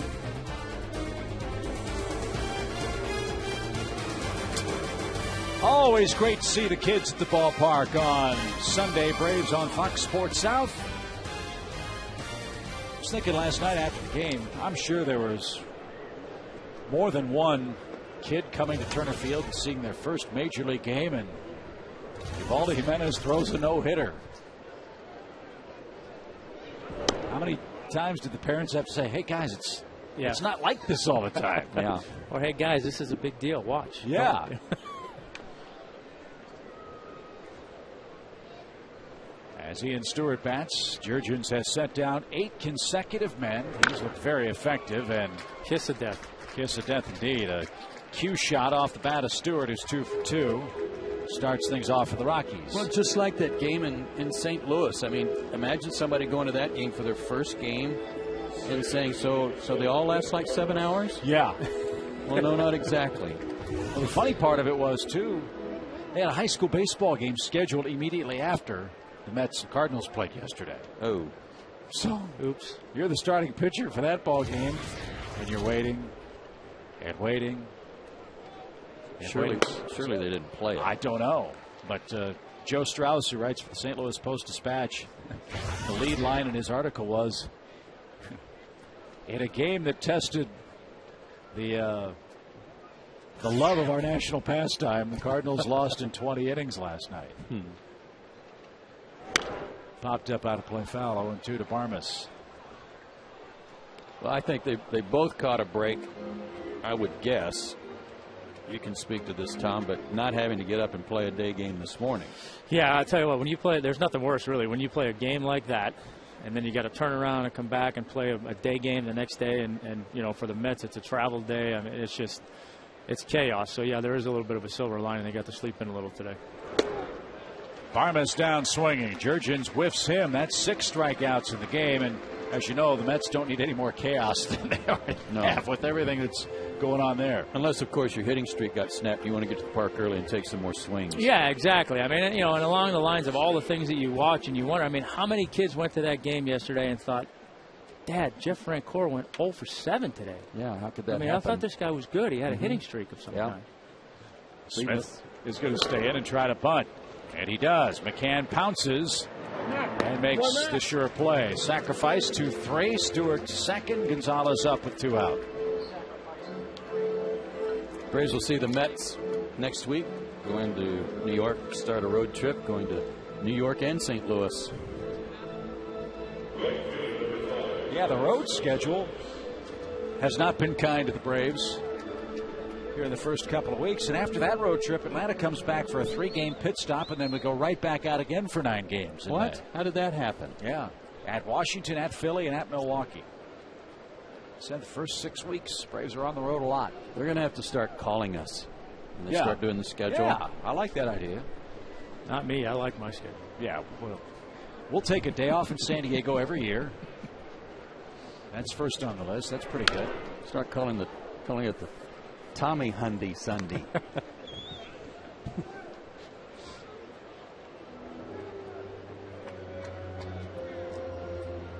Actually, we could make it. We have 2 days off in San Diego. We're making the schedule, right? Mm-hmm. It wasn't too bad. Just take 3 and have them play a doubleheader every day when they come. There you go. Yeah.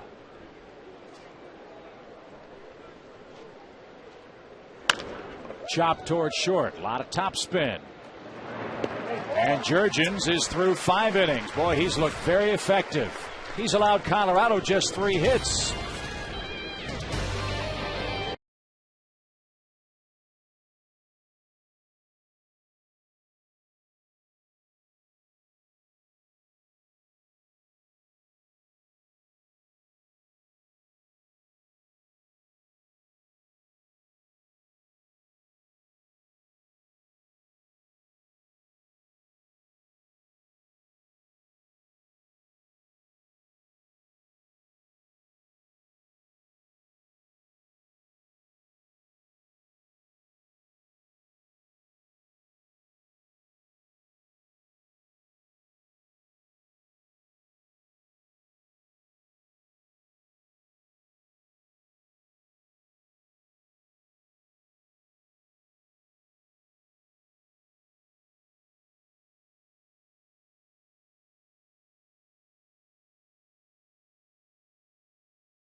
Taking part in a live chat with you, the fans at home. Log on to foxsportssouth.com. And that'll be going on all day long today here on a spectacular Sunday here from Turner Field. Smith stays in the game. He's pitched very effectively. He trails by only 1. Yeah, that's kind of the scary part. Braves are up 2-1, but they've left 8 men on base. And he just, even though he's walked a bunch of guys, he hasn't given up the big blow yet. He's walked 6, struck out 4. Like Ubaldo Jimenez, he walked 6. Didn't give up anything to Atlanta last night.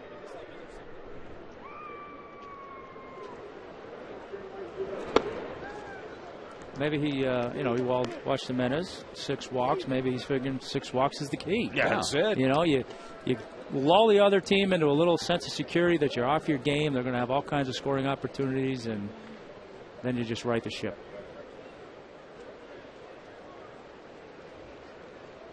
Troy struck out, and he's hit a bullet to left. And he's out in front. 1-2. This guy looks like he knows how to pitch, and I mean that in the truest sense of the word. He's not going to pop the radar gun for you by any stretch of the imagination.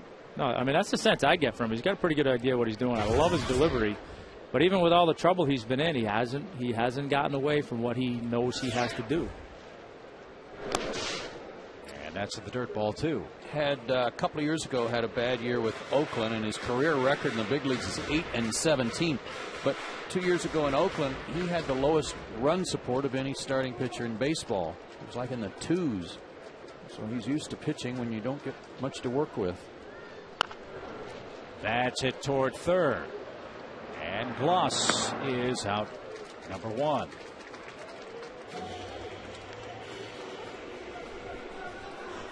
Checking the National League batting leaders, you got Martin Prado, of course. He had his streak snapped last night. Polanco, Braun, Willingham, and Jeff Francoeur was way up here before, but now he's kind of down here. What did he do last night in that 20-inning game? Well, he had a little 0-for-7 thing, but he did have a sac fly against a position player. So yes, he did. He hit that ball hard. He did. So that saved him a couple of points on his average right there. Hi, Jeff. Here's Escobar. He should never have let us know he was watching. Nope. And as you guys mentioned, we'll catch up to Francoeur and the Mets on Friday night, April 23rd, up at Citi Field. Another ballpark fraught with danger for a play-by-play guy. That's right behind the plate for Iannetta. And Escobar is retired. He's 1 for 3, 2 outs. Age-old saying of, get a guy early or don't get him at all. Yeah. Don't let him get settled into a nice little groove here.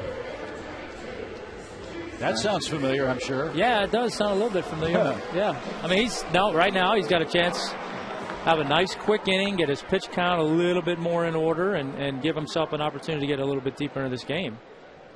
And turn things over to the 2, 3, 4 guys, which, as we talked about at the start of our broadcast, are the guys who have had all of the luck against Jair Jurgens.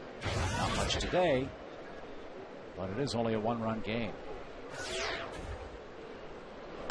Braves took the lead on a bases-loaded walk to the man in the batter's box, Jason Hayward, in the 3rd. Looks like he's starting to get a little bit more command, a little bit more comfortable with that changeup. 75 miles an hour on it. Pop back our way. Sutton going to make the play? No. Could have, but he was under the table.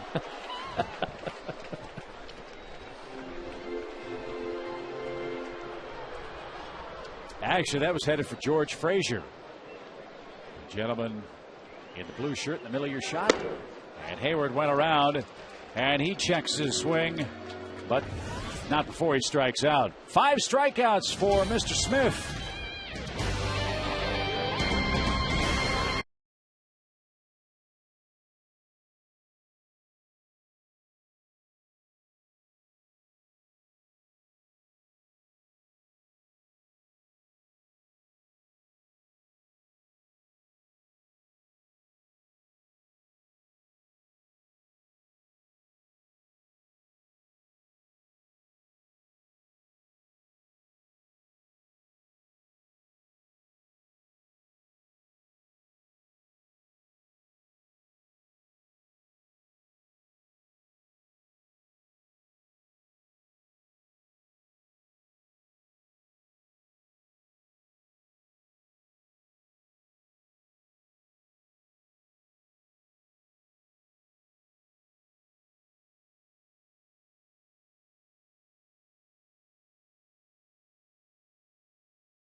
Good ball game in Atlanta this afternoon. 2-1 Braves lead. 6th inning now with Dexter Fowler, Todd Helton, and Troy Tulowitzki coming up. And buy me some peanuts and Cracker Jacks. I've heard that sung somewhere before. It's not needed with this ticket deal. The AM/PM all-you-can-eat seats include all the hot dogs, peanuts, popcorn, nachos, hamburgers, french fries, chicken wings, soda, and more. Visit Braves.com/all-you-can-eat and get your tickets today. Got a question for you guys. Where have all the great leadoff hitters in baseball gone? To the Hall of Fame. Yeah. Last year. Ricky. Dexter Fowler has batted leadoff, but the day and age of the 85-90 stolen base guy that beats the ball on the ground and outruns it are long gone, huh? I think there's like two of those guys that come to mind right away. Rafael Furcal is still one of those guys. Certainly doesn't run like he used to and will bunt, but Juan Pierre's the other. You just don't see too many leadoff guys forcing the third baseman and the first baseman in on the corners on every at bat, you know, because they might bunt their way on. Just don't seem to be any of those guys anymore. Brett Butler like. Well, so much of the game now has been geared towards power. You know, it's almost like teams are looking for power in every spot in the lineup. And Fowler, a speed merchant, is on. He walks for the second time in this game.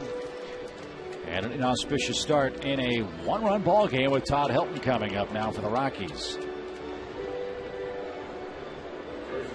Well, I hope that we see the pendulum swing back more toward that style of play with the speed, the putting runners in motion, hitting runs.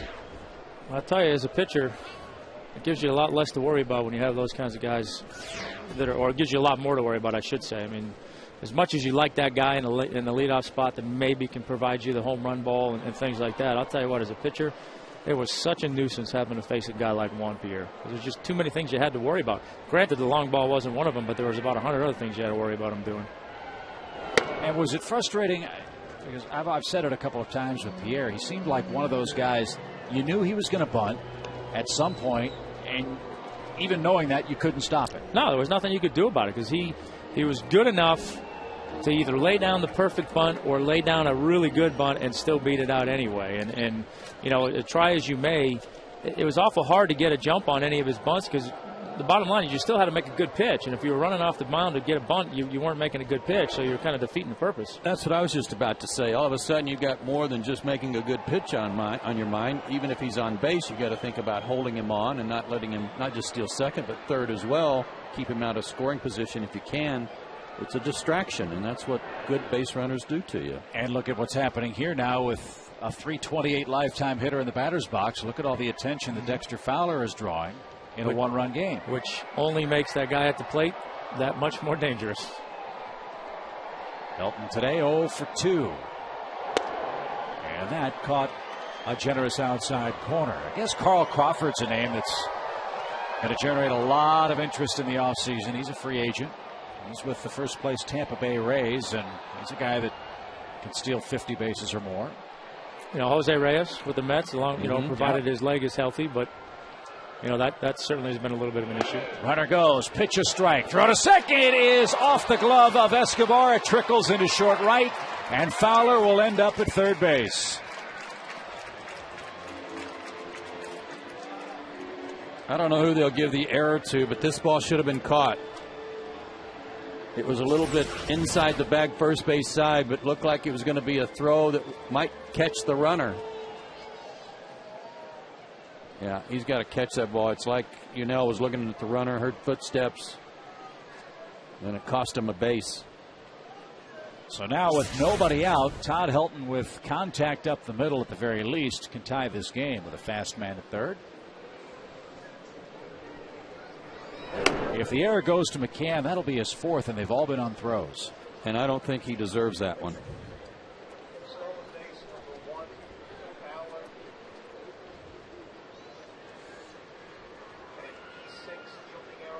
And the error goes to Escobar for the drop up the middle, so it'll be his second. And how about that pitch? Helton strikes out.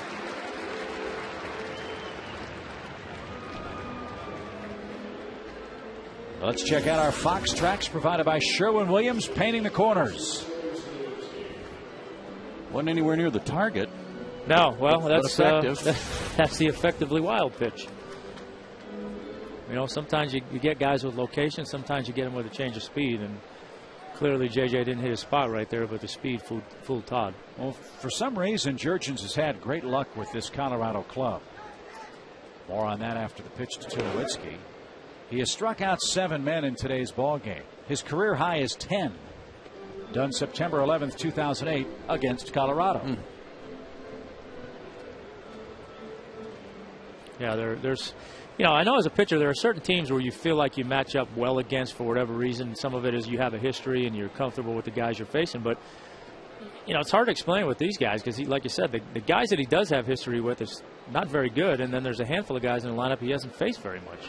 And isn't it funny? We talked and have talked all day long about the 1 through 4 guys doing most of the damage. The only man that has a hit amongst that group is the man in the batter's box. All the other offenses come in the bottom half. Yeah, and he hit a good pitch for the double, pitch out away from him. But he struck out a lot here in the early part of the season. An unusual number for him. He had 9 coming into this series. And 10 in total for the year, with only 3 walks for Tulowitzki. Yeah, that's another thing I think has changed so much in the game now is these middle of the lineup guys. Nobody seems to care about the strikeouts as much anymore. Certainly that guy in Arizona doesn't care. And Mark Reynolds wants people to quit asking him about it. By the way, that was the best fastball of the day for Jurgens. Location and velocity, 94. Yeah, he's 1-2 count right here. You got a chance to put him away, and you know, right now, I guarantee you, JJ's thinking, I got a chance to get out of this inning. He's no longer thinking, I'll trade it out for a run. Right now, he's thinking strikeout, and I get the next guy, and I'm out of this inning. Just missed the corner, and that one at 95.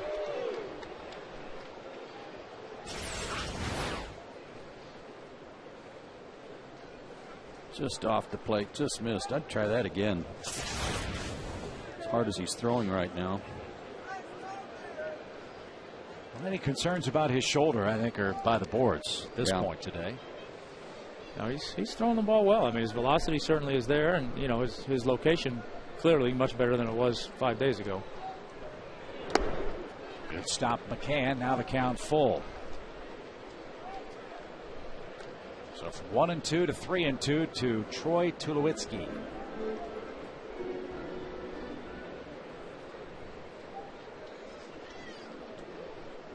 He's giving him a steady dose away. Wonder if he has any notion whatsoever that he's set him up for something inside right here, or if that's just a zone that he doesn't want to go to. I'd rather see him throw the fastball inside here than maybe mess with a changeup that he might just roll over and get the run in. Popped him up. Right side of the infield. Gloss shielding his eyes. Makes the catch. And 2 are down. Looked like it was the breaking ball away. Changeup. That's one of those That's one of those changeups that we used to say, if you're going to throw a bad one, just throw it really bad. That was one of those ones that he got away with right there. It's almost so bad that the hitter can't do anything with it. I think it was actually running back into him, wasn't it? Up and in. So will that be the biggest pitch of the game for Jair Jurgens? Let's see what Seth Smith has to say about that. He's 0 for 2. A walk, a steal, an error. Now a strikeout and a pop out. Still has Dexter Fowler 90 feet away representing the tying run. Popped up again. Shallow center. Who's going to get there? The umpire gets run over by Martin Prado, and the grab made by Melky Cabrera to retire the side. Prado was tracking down the fly ball and ran right up the back of Damian Beal, the second base umpire. Look at this play. And what a job by Jurgens.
inning. Now time for the Coors Light freeze can. Braves would have had another run on the board, except a great throw by Carlos Gonzalez from right field nailed Melky Cabrera at the plate in the second inning.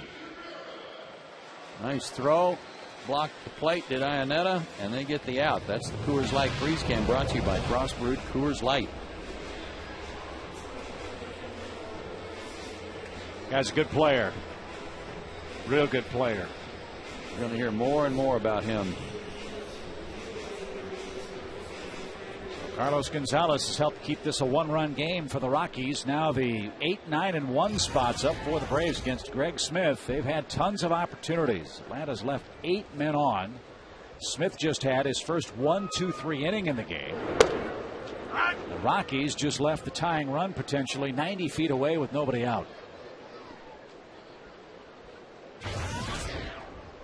Melky Cabrera starts it off. He's walked and struck out.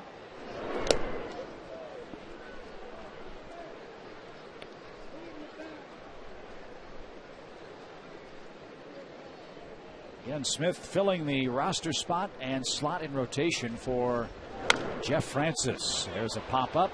Ionetta fires the mask away. A little snow cone action, but he hangs on. 1 down. So Melky's struggles continue. He's 0 for 2. And Jair Jurgens bats. He too with a walk and a strikeout.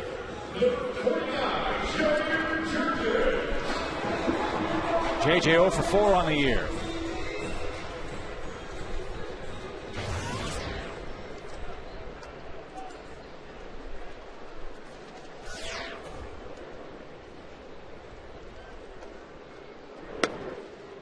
Smith coming off a very effectively pitched game last time out against the Mets. His first victory as a Rocky and his first win since September 6th of 2008 with Oakland, when he beat the Baltimore Orioles. Last year was a lost year for him in many ways. He had shoulder and elbow problems. Had shoulder inflammation, had some loose bodies taken out of his left elbow. But with a terrific spring, as you guys were talking about, opened the eyes of Jim Tracy, Bob Apodaca, and the rest of the staff, and has been a very capable replacement for Jeff Francis to this point. Well, they're in a pretty enviable position when Francis does come back. I guess they're going to have some choices to make. Just think about that rotation with Ubaldo Jimenez and Aaron Cook and Jorge De La Rosa and Jeff Francis and Jason Hamill, who has great stuff but lost the series opener here. Jurgens walks for the second time in this game. That's good news for Atlanta. And that'll bring up Braves leadoff man Matt Diaz, looking for a little Atlanta history. Well, he's the Toyota Tundra hardest working player. He's had a good day, and with a home run, he would be the first Braves player to hit for the cycle since Mark Kotsay did it. Mark's last hit was a double, and man, he was scampering into second base to complete the cycle. Now, let's check the memory banks. Do you know who started that game? In the booth? Well, we know about that. No, I don't. You started that game. I did? Yeah. Really? Wow. How about that? I did not know that. So here we are. A chance to ponder that wonderful memory as you could be broadcasting a game where a Brave hits for the cycle. You've pitched in a game where a Brave has hit for the cycle. I mean, it all comes together for you on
Experience the Braves broadcast on Fox Sports South in beautiful high definition by H.H. Gregg.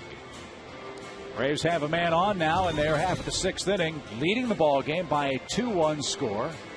Smith is finally out of the game, and the Rockies double switch with Ryan Spilborghs taking over in left field. Matt Daly on for the 6th time. Boy, he looks like he hides the ball to the right-hand hitters, doesn't he? He's acting like he doesn't want you to know that he's even got it in his glove. Out of Bucknell. I always like to say that about Matt Daly because I just like saying Bucknell. 57 games last year. Our producer wants to know where he's from. He's from Bucknell. Happy, Joe? 55 strikeouts in 51 innings last year for Daly, and you can credit a lot of it to that real funky motion. There's Spilborghs. He'll bat in the number 9 spot for the Rockies when the lineup turns over in the 7th inning. You mentioned, what's that school again? Bucknell. He's the 23rd Bucknell alumnus to play in Major League Baseball. Do you know who the most famous one was? No. Christy Mathewson was in the hall. And so Daly versus Diaz. And a little low. 1 ball, no strikes. Looks like he's going to throw the ball in the third base dugout. It does. Set up. And works from the first base side of the rubber. I think he ought to do all that and work from the third base side and see what it does to right-handers. Well, it's working so far. He hasn't given up anything this year out of the Rockies pen. A Rocky pen that's been very good. And a pen that's missing Houston Street, by the way. Kind of their version of Peter Moylan. He doesn't drop down sidearm as much as Peter by any means, but a ground ball guy needing a double play ball. He's the man Jim Tracy goes to. He's been in some tough spots already this year. Opening day at Milwaukee, came on in a bases loaded situation and got out Casey McGee for the Rockies. 57 strikeouts in 54 innings in his big league career. Righties hit 200 against him. And he's trying to slow down Matt Diaz, who needs the home run for the cycle today. Matt already 3 for 3 and batting leadoff. Wow, that 88 sure looks a lot harder than 88. Hard to pick it up because it seems to be coming out of his hands so late.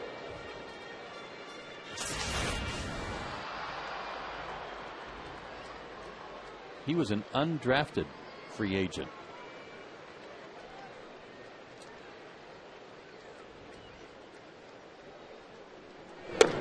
Don't you love stories like that? The rule states got to have 1 foot on the pitching rubber. Daly takes that to the extreme. I think he's got both feet on it. I wonder if he's got a good move to second. He's already halfway there. Well, let's get Jurgens there and find out. 3 balls, 2 strikes, 1 out. Not going. And strike 3 over the outside corner. Matt looking for something else and is retired for the first time in the game. First strikeout for Daly. Now Martin Prado. Matt was looking for something, anything but this. Fastball that came really middle of the plate, outer third of the plate. Caught him guessing. That's the one where the fans at home are saying, well, how does he not swing at that? It's right down the middle. As a hitter, you're never looking for one down the middle. Nope. Here's Martin Prado, 0 for 2, but has an RBI today. That was a sac fly in the first inning. They brought home Matt Diaz. Braves were no hit yesterday. Matty took care of any carryover effect with a leadoff triple. He scored the first run today. Martin trying to start a new streak today. Had his 14-gamer interrupted last night. Has knocked in 3 runs on the year and entered play today with a whopping .442 batting average. As that man in the Rockies record books. Ubaldo Jimenez, the first no-hitter in their franchise's history. High fly ball to center that Dexter Fowler is going to track down, and he makes the play. And Daly restores some order. Boy, Greg Smith was effectively wild. He walked 7 men and only trails by 1.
Had some quick innings. Pitch count more manageable now. And now time for a Coors Light Cold Hard Blast. Good stuff from Jair today. After that rough outing in San Diego, he's bounced back strong. 3 walks, 7 strikeouts. You're getting a taste of it here. In last inning, had a couple of fastballs in the 94-95 range. Yeah, I think whatever issues or question marks there were in terms of his health has clearly been answered. But even the other side of that equation that we've talked about, the location aspect of it. The beginning of the game, kind of here and there, a little bit spotty, but these last 3 innings, he's really whatever adjustments he's been working on, they seem to, at least in his mind, have clicked a little, because the last 3 innings, his location's been a whole lot better. JJ has struck out 7 men. He's walked 3. He's only thrown 82 pitches. Really settled down after the second. And it'll start with Chris Iannetta, then Stewart, then Barmes. Spilborgh's due 4th. Remember the double switch for Colorado. And you saw briefly Roger McDowell calling down to the bullpen to get some activity going down there. The lower portion of this Rockies order up.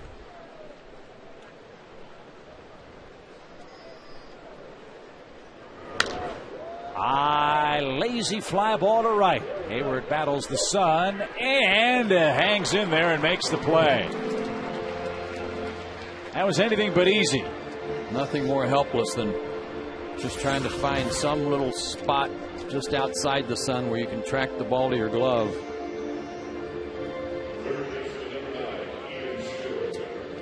Blocked the sun for a while and then played it off to the side. Well done. Well, here's the man that's been the thorn in Jurgen's side today. Colorado has only 3 hits, but Stewart has 2 of them. One of them a 1-out single back in the second. Rockies had first and second in that frame. 1 in, 1 out. Barmes and Smith struck out. Colorado had a runner at second, 2 outs in the 5th, couldn't score. They had Dexter Fowler at 3rd in the 6th with nobody out and couldn't score. And there's a drive belted down the right field line. Is it fair? It's fair. And Stewart has tied this game with a laser beam down the right field line. It's funny, I was just pulling my notes out about to find out where they ranked in home runs, because they have 12. They're tied for 5th in the league. This is a team that's kind of scary if you're playing sudden death with them and you only have a 1-run lead, and then pow. And you leave 9 men on base. That's the other poison pill so far for Atlanta. Yeah, fastball, they try to go in and leak back over the plate a little bit. And you know, another example of in this game, you never know, like we talked about. Coming into the game, Stewart hitting .077 against him, and he's 3 for 3 today. So he has 3 of their 4 hits. He had 25 homers last year. That's his 3rd this year. A new life for Colorado. Smith is off the hook. And now Barmas and Spilborghs are up, trying to wrest the lead away in the top of the 7th.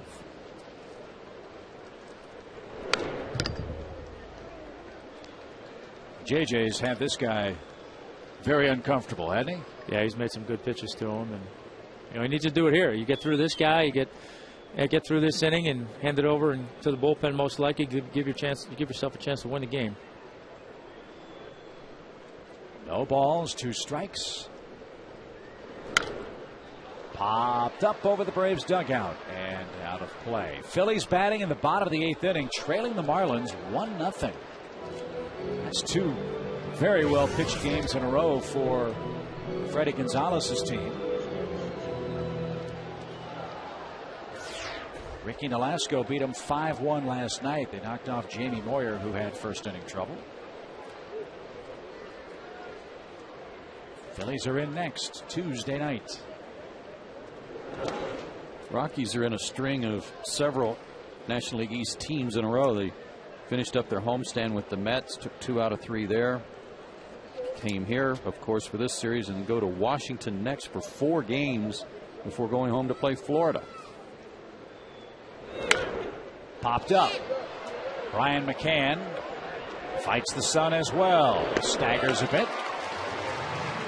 And there's your second out. Speaking of Florida, it's Nate Robertson, who's pitching for Florida today. A pickup that they made that may have escaped radar for a lot of even astute baseball fans. Got him from the Tigers, and he's out dueling Cole Hamels, who made 1 mistake to Dan Uggla. A home run is all at Citizens Bank Park so far today. We got him late in spring training too. Robertson. He's had a couple of really well pitched games for them. Back with the Marlins too. I believe he was a farmhand for them, and they shipped him away early in his professional career. As Ryan Spilborghs to work his first at bat of the day, and he's ahead in the count. This is the kind of guy you like to have as your so-called 4th outfielder, because he can play all 3 outfield positions. Knows how to play the game. Solid hitter. Mashes that ball to center field. Melky Cabrera battling the sun. Hayward there to try to help, and the side is retired. Jurgens goes 7 effective innings, but Ian Stewart touched him off. A long home run down the right field line with 1 out has the game tied 2.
poked one right down the line to tie it up.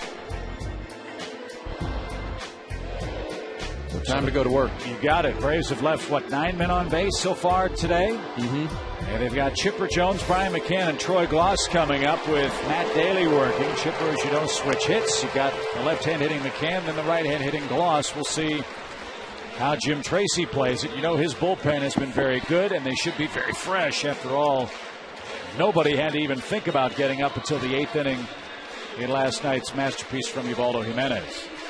Yeah, it'll be interesting on the other side, too, to see what Bobby does. You know, J.J., for all the talk we had early in the game about his pitch count, he really is in a good position to go back out there, depending on, obviously, what happens with the lineup here if they get to him here in the 7th inning. But if they don't, do you take him out after 7 strong innings coming off of his game they had the other day, feeling good about himself, or do you give him a shot to go back out there and try and win the game and roll the dice a little bit? I like what he's done. I'm happy. I'd be inclined to be happy with what he's done today, even with that home run there in the top of the 7th. I'd love to see the offense get him a run here and then turn it over to the bullpen. Yeah, absolutely. I mean, you know, you can't look at. He's pitched real well.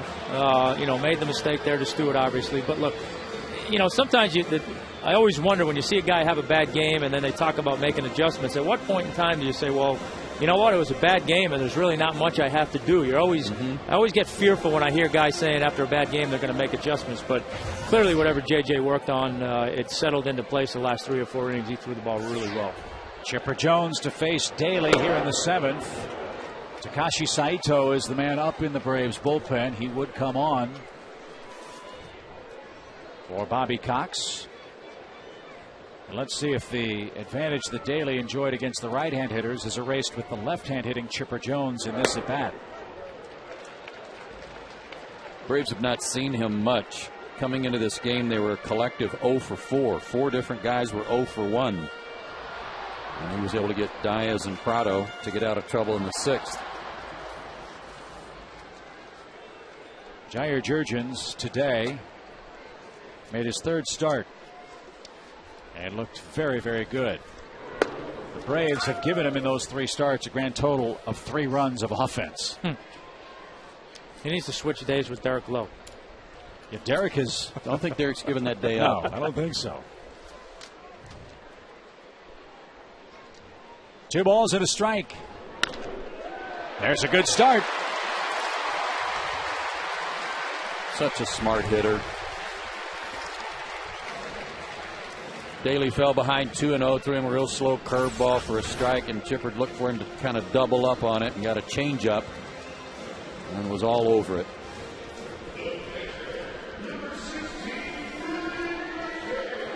Good start to the inning. Chipper's going to get to the 2,500 hit mark at some point this season. He's got 2,413 of them. And Jim Tracy is not going to let Matt Daly face Brian McCann, left-hand hitting Atlanta catcher. He's got 3 lefties in his bullpen, Flores, Morales, and Beimel. And let's see who gets the summons here in the 7th inning. Go-ahead run is aboard on a clean hit from Chipper Jones, his 2nd of the day, and our game still 2-2.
to your Atlanta Braves like never before.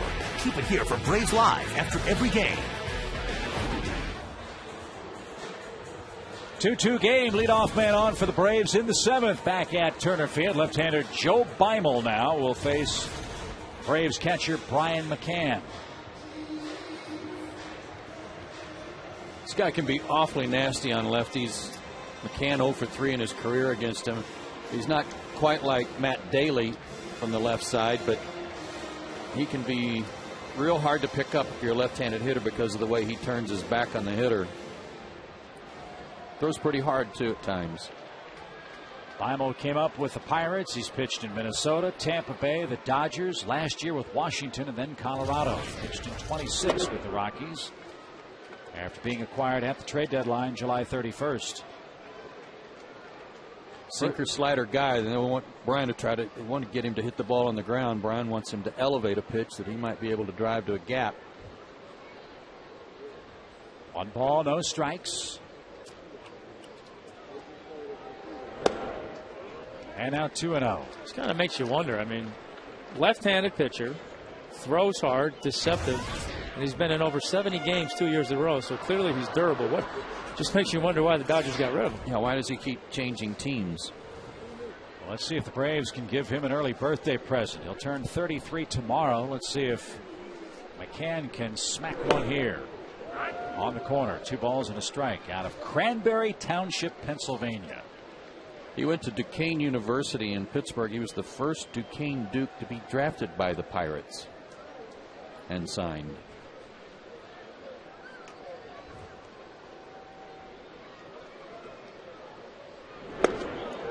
Two. I would imagine it's a little tough to scout guys in the winter months up in Pittsburgh. Probably so. Braves don't have that disadvantage. All the hometown kids they have playing in East Cobb, and Jason Hayward's case down in McDonough. Maybe somebody saw him throwing snowballs. That's quite possible. 2 balls, 2 strikes. High in the air, left center field, but it's playable. Fowler battling the sun. Makes the catch. Chipper's going to tag, and he's going to move up 90 feet. Smart base running. Talked about him being a smart hitter, but as soon as that ball went in the air, Chipper went back to first right away. The crazy part here is I know that Fowler's having to fight the sun a little bit, but it's almost like Spilborgh's never told him that Chipper was tagging. So he kind of caught it flat-footed and got nothing on his throw. See, he caught the ball and then kind of looked to see what the runner was doing, but that time it was too late. Good as a bunt. So runner at second now for Troy Gloss, who's 0 for 3 in this game. Beimel stays in with Gloss, then Escobar. Hayward lurking in the dugout. Strike 1.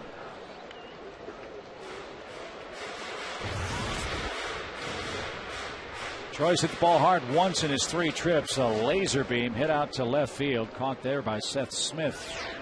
Here the 3rd inning of play.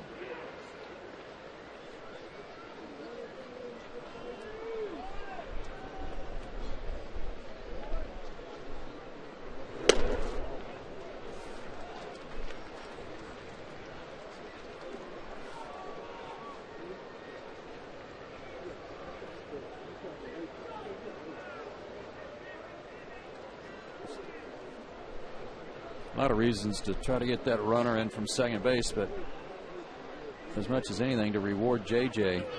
Out. Chipper picked off. Twice in this series, the Braves have had a man picked off in critical situations. An irony of ironies. The first time it was Chipper at the plate when Kawakami wandered too far from second. Well, he was definitely going. Watch, he's getting a walking lead and broke to third. Beimel even turned the wrong way. I'm not so sure they got him. No. Adrian Beal, the vacation replacement umpire, got into a collision with Martin Prado earlier. Missed that one. So the good base running for Chipper on the McCann flyout. But the bad base running results in him getting picked off. And now 2 outs for Gloss. And the base is clear in a 2-2 game.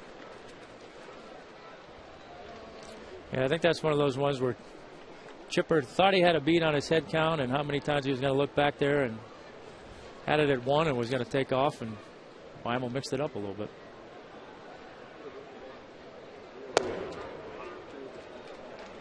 Ball 3 balls and a strike. Won't matter much if Weimel makes a mistake here, 3-1, and gives Troy something to lift out of here. Not much wind to speak of. Comfortable day. What wind there is blowing in ever so slightly.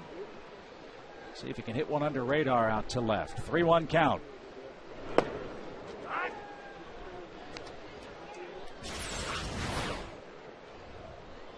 Yeah, a tag high on his arm, on the shoulder there after his hand was already on the base. Clearly safe.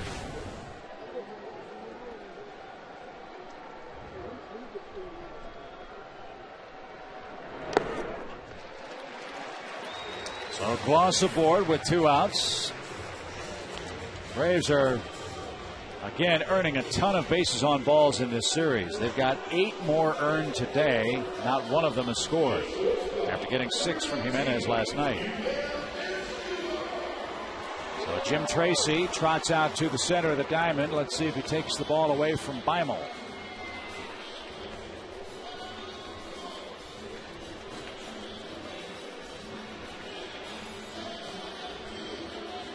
Got another left-hander on deck in Hayward. So part of this, Tommy, I would guess, would have to do with not giving in necessarily to Escobar, even with 2 out. Yeah, it was funny. I was kind of wondering what they were exactly going to try and do in that situation with Chipper on second, and it seemed to me they were going to try and go after Troy, and if they got him out with the base open, then walk Unell and then try and face Hayward. Now in this situation, 2 outs, runner on first. Do you try and get through the inning, or do you pitch carefully to Esco, and if you put another runner in scoring position, you take your chances? I think you just got to go after this guy. I think it'd be foolish to pitch around him, even getting a lefty-lefty matchup by putting a runner in scoring position. Yeah, and I think ideally you wouldn't want to. You got an opportunity to end the inning right here. Do everything you can to try and put it behind you and not put Jason in that position. Cue ball shot hit toward Todd Helton at first. Weimel to the bag, handles a shoulder high throw, and the side is retired. Braves base running cost him a chance to score in the 7th. Still a 2-2 score.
after a bit of a hiccup in the second inning. Only the Stewart home run, the only rocket really hit against him today. Yeah, no, he's throwing the ball well, and Bobby's giving him the opportunity to go out here and get through one more and try and pick up a win. And very efficient with his pitches the last 4 innings. 93 in total for Jurgens. And Gonzalez looks at ball 1.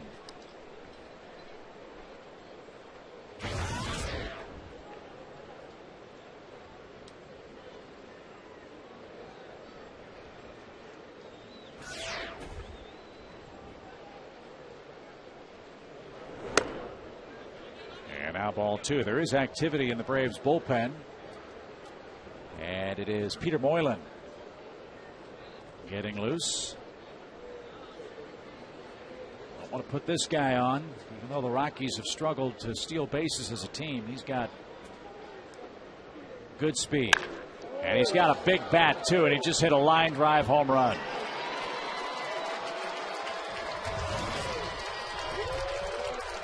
A line drive home run. The first of the year for Gonzalez, and just like that, the Rockies lead by 1. And the Braves can only sit back and think of the opportunities that they did not cash in today. Tom, I'm not sure this would have been a home run in Colorado. I don't think it was high enough. No, it's not high enough. You know, that's for all the Colorado generally gives you. I think this is one that had it been in Colorado would have been might even been a tough double off the wall as hard as he hit it. Showed bunt the first 2 pitches and then decided not to bunt. You know, this is where if you're JJ right now, you know, you get a vote of confidence from the manager. You go out there, he's giving you that extra shot of trying to win this game and give up the home run. You just got to right the ship right here and forget about that and try and get in the dugout. Foul past first, and Glenn Allen Hill, the Rockies' first base coach. So a 3 RBI series for Carlos Gonzalez. His first homer of the year. Got out of here in an instant. And the Rockies now up 3-2. And the Braves find themselves in a place no team really wants to be. That looking at the end of a very talented and deep bullpen, even one without Houston Street, which doesn't help the Rockies' cause, but their pen's been awfully good this year. Jurgens changes speed, takes care of Fowler, who's 0 for 2. And Todd Helton 0 for 3, ready to go. Rockies have been resting Todd Helton a little more frequently at the start of this season. Not playing in an awful lot of day games after night games, but he's in there this afternoon.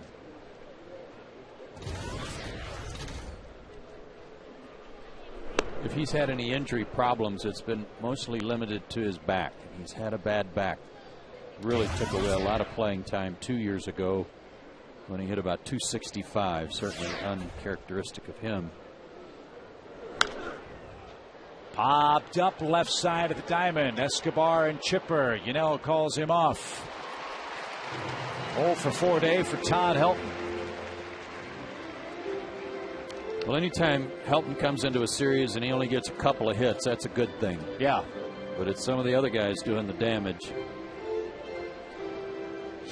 And again, it's the lower part of the order that's done most of it today, which is not what we expected. No. No, those guys coming into play today were 2 for 33 against Jair from the 5th through the 8th spot. Well, Stewart took care of that. He's 3 for 3. And the Rockies up 3-2 as Jurgens doing something that no other Braves starter has done this year. He's the first man to work into the 8th inning. Hudson went 7 out west. JJ now 7 2/3.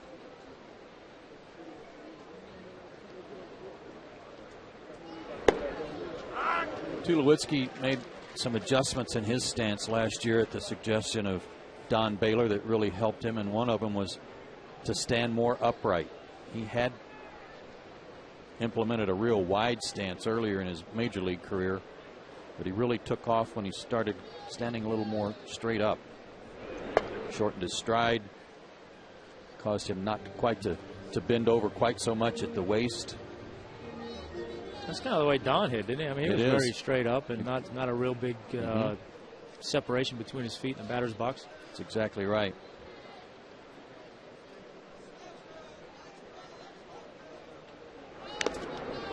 That's off the glove of McCann. 2 balls, 2 strikes. Hear players or hear people talk about a guy with a short swing. Don Baylor was like the poster child for short swings. Yeah, I remember watching him as a kid with the Red Sox. He almost looked in the batter's box like it wasn't even ready to hit, and then all of a sudden it was just wham. And if he didn't hit the ball hit him. Hit him, yeah.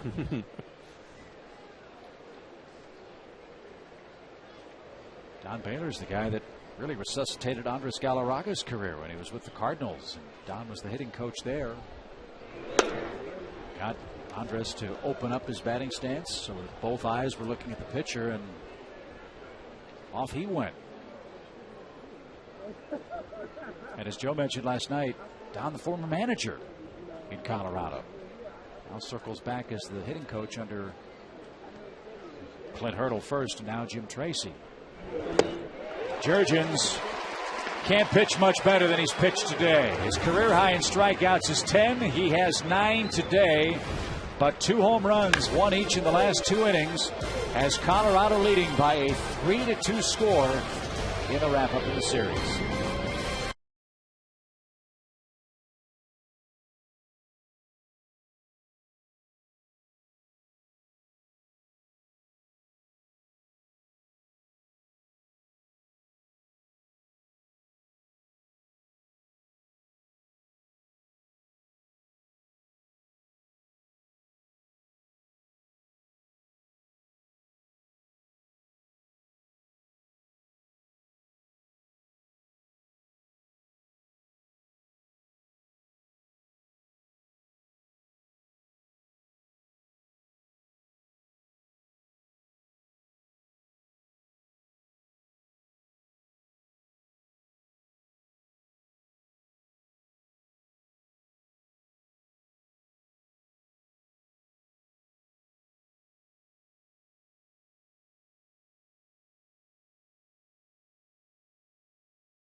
The home run in mind, guys. Let's check out our Airtran home run leaders. And amongst rookies, the man leading things off is atop the pile. No surprise there. And that number will only grow. Yeah, let's see if we can grow this at that. Yeah. But a tough guy to homer against, Rafael Betancourt, who is such a young, blossoming star for the Cleveland Indians. Had a bad year for them in 2008. Last year pitched in 29 games for the Indians before the Rockies acquired him, and since coming to Colorado, unbelievably good. I just didn't understand it. It's kind of like Tom said with Beimel and the Dodgers. I don't understand how Cleveland could just kind of give up on this guy. They made the trade to Colorado last year, just before the trade deadline. That's when Colorado got Beimel as well. This guy's been a tremendous setup guy. Throws hard, has a good sinking action on his fastball. Hard slider. Well, you got to figure in both cases there must have been somebody in the system that they felt just as good or better about that enabled them to let these guys go. Well, let's start it off with Hayward, then Melky Cabrera, then the pitcher's spot. Remember, the Braves have Eric Hinsky lying in wait on the bench. Franklin Morales is the acting closer for Colorado, and he's a big arm guy too. 1 ball, no strikes to Hayward, who drew a bases loaded walk in the 3rd inning. They had put the Braves up by a 2-1 score. Jurgens pitched beautifully today. Yeah, regardless of what the outcome of this game ends up being, he's got to feel good about the way he threw the ball, as I'm sure Bobby and everybody else does too.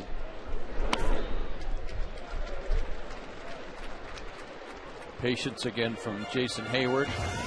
Even though he got a good scouting report from Terry Pendleton before he went up there on Betancourt, he's been able to see the ball out of his hand a couple of times. Hitters count, 2 balls, no strikes.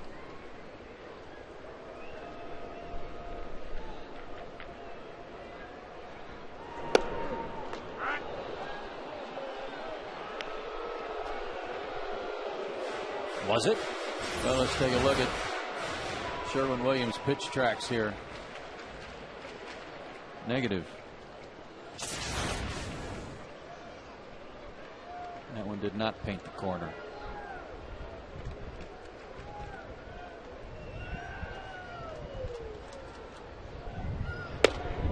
That one did, though. 2-2.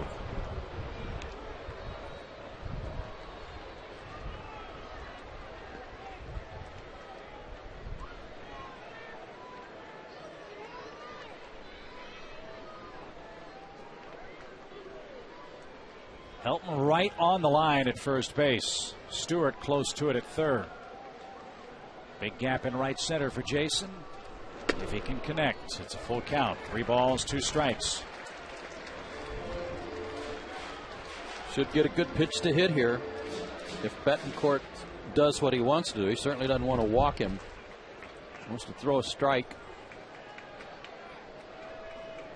Outfield very deep, trying to cut off any possible extra base hit. Wind starting to swirl a bit, push the ball perhaps toward the right field corner. That should help Hayward if he can pull the ball with a full count. But he takes a base on balls. Boy, Betancourt tried to throw that right through Chris Iannetta, didn't he? Mm-hmm. Well, sometime the Braves have got to cash in on these walks. Well, you figure they'd have to. I mean, it's the kind of game that, you know, like we've talked about, it's you just walk after walk, opportunity after opportunity, and it just takes on that feel that, man, we got to sooner or later we got to take advantage of these. And sure, it'd be nice if they could do it right here and get JJ a win and get him feeling even better about himself. Let's see how the Braves play things here. You have Eric Hinsky in the batter's box, or excuse me, in the on-deck circle. He will pinch hit next. As Cabrera showed bunt and took a ball. Jim Tracy certainly knows his bullpen better than I do, and I'm sure this is what they traditionally do with a 1-run lead late. But I was really surprised that Beimel didn't stay in to pitch to one more hitter, and Jason Hayward.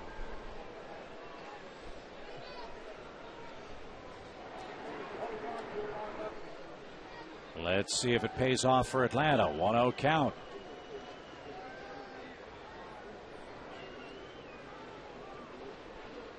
Betancourt hoping that Melky would tip his hand. It's not Cabrera's first rodeo either.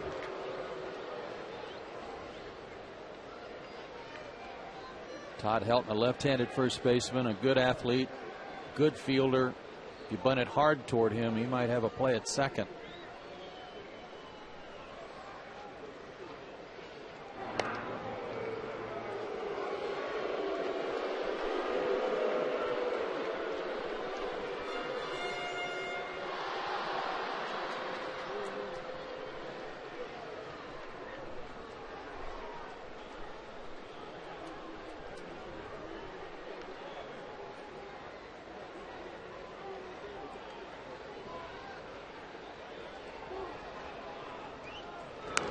Bunt pops straight back and to the screen, foul. Betancourt's got a little hitch in his stretch that he does every time, or they might call a balk on him. His left foot or left leg, he's kind of bending it as he's coming set with his glove. It almost looks like he's about to break into his delivery. But the umpires give a guy some leeway if he does it every time. Let's keep an eye on his front leg.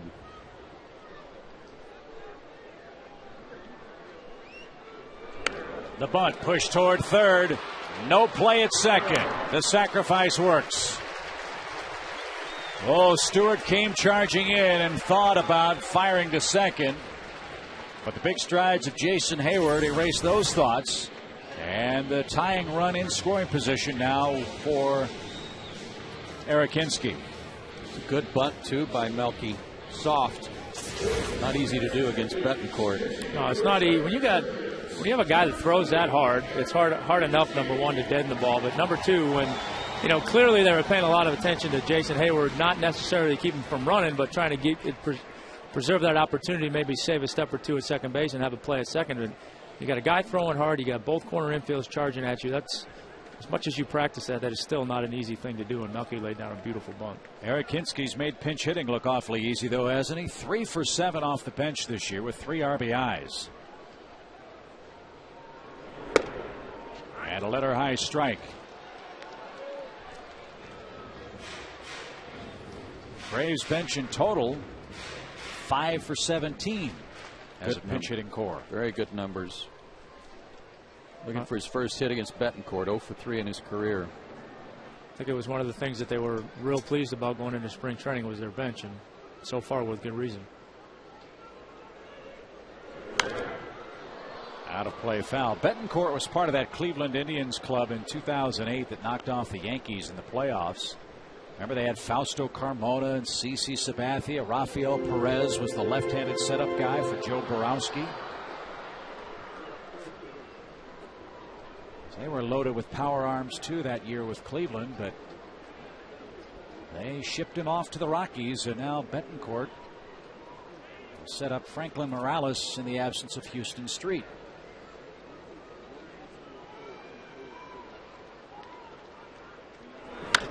Lined, but foul. Good piece of hitting there. Short his swing a little bit, trying to guard the plate behind 0-2. Stays alive for another pitch.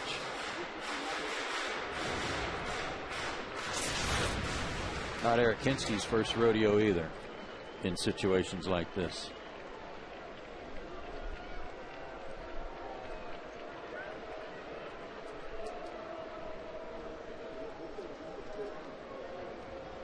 Betancourt was originally signed by the Red Sox.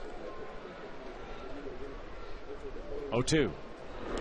In the dirt, ball pops away. Hayward's going to try, and he's going to make it. The throw almost into left field. Oh, if you go there, you better make it. But, Chip, that's what separates this guy from anybody else that's 20 years old. He doesn't play like a 20-year-old. He was off to third as soon as that ball went in the dirt. And Bobby talked about that in spring training, about his instincts, not just at the plate and in the outfield, but base running, too. Yeah, that really is an instinct play right there. You can tell somebody all day long, and when you're on base, look for the ball in the dirt and try and get a good jump. And it's not an easy thing to do, and very much an instinct play. He got a great jump on that. Infield in now for Hinske. Fly ball ties this game, but he is behind in the count. Ground ball to help. No advance. 2 down.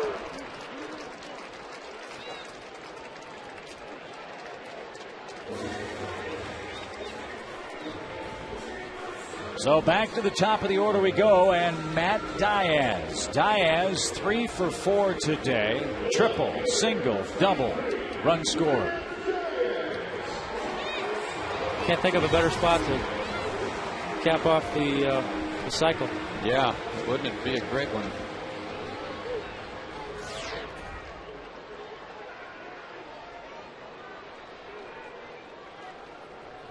Matt with a quick peek at how the Rockies line up defensively. They back up to normal depth. Hayward at third, 2 outs. Braves have left 9 men on base. They've drawn 9 walks. Fly ball.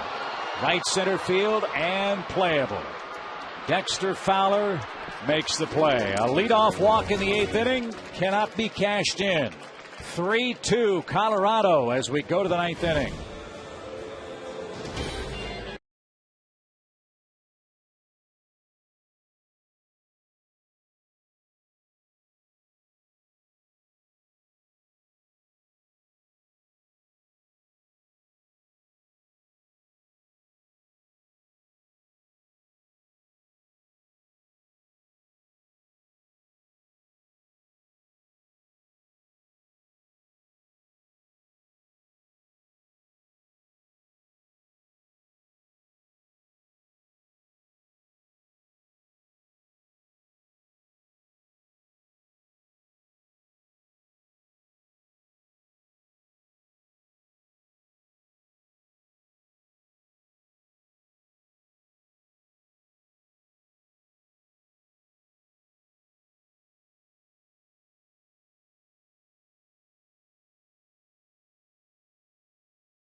from both the Braves and Rockies' perspective. Remember, Greg Smith started. He walked a whole bunch of people, but kept his team in the game. Braves have gotten a big day from Matt Diaz at the plate. Ian Stewart, perfect at the plate. Carlos Gonzalez with an 8th inning homer put him in front. And Fred Hickman, what have you got for us on the wrap-up this afternoon? All right, Shit, thank you very much. We'll be here with Braves Live, the post-game edition. Brian Jordan joins me. Also, Jerome Jurinovich with his clubhouse report. We're going to hear from Jair Jurgens on an outstanding day when he got his velocity and his just his composure back after that 17-run debacle out in San Diego. So he looked terrific today. And we'll find out if Eric O'Flaherty can hold him and if the Braves can rally and get ready for the Phillies to come in here for the next series. Yeah, I need to go to the off day with a victory. It'll have to be a comeback variety as Eric O'Flaherty becomes the second Braves pitcher in today's ball game. Jurgens went 8, 5 hits, 3 runs, 3 walks, 9 strikeouts, and a couple of solo home runs.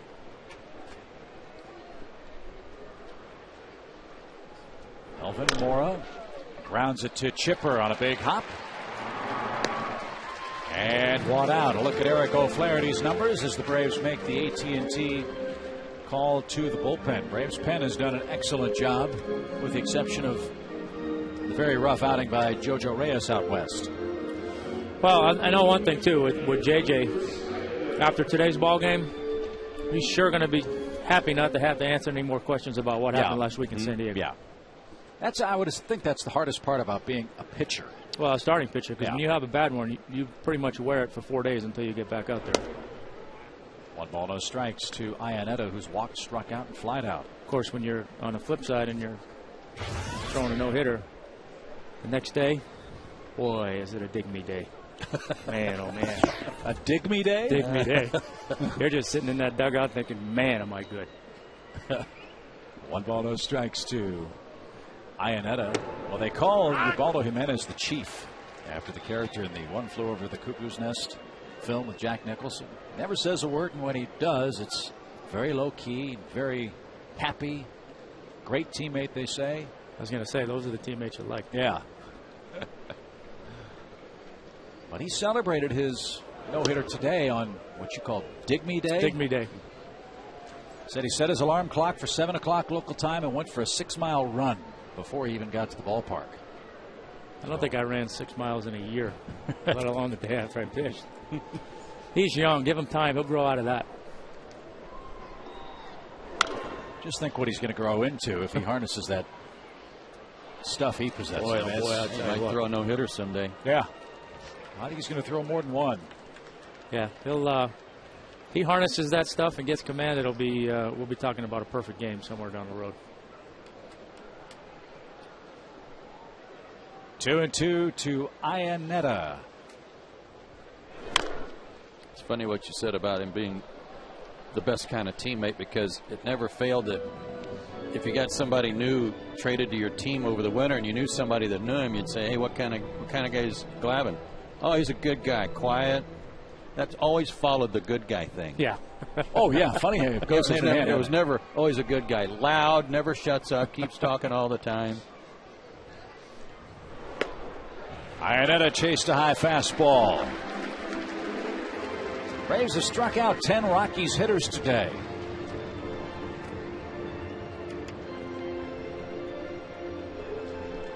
One out.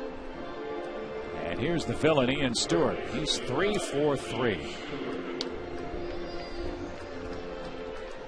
Got one more inning to catch up or go ahead.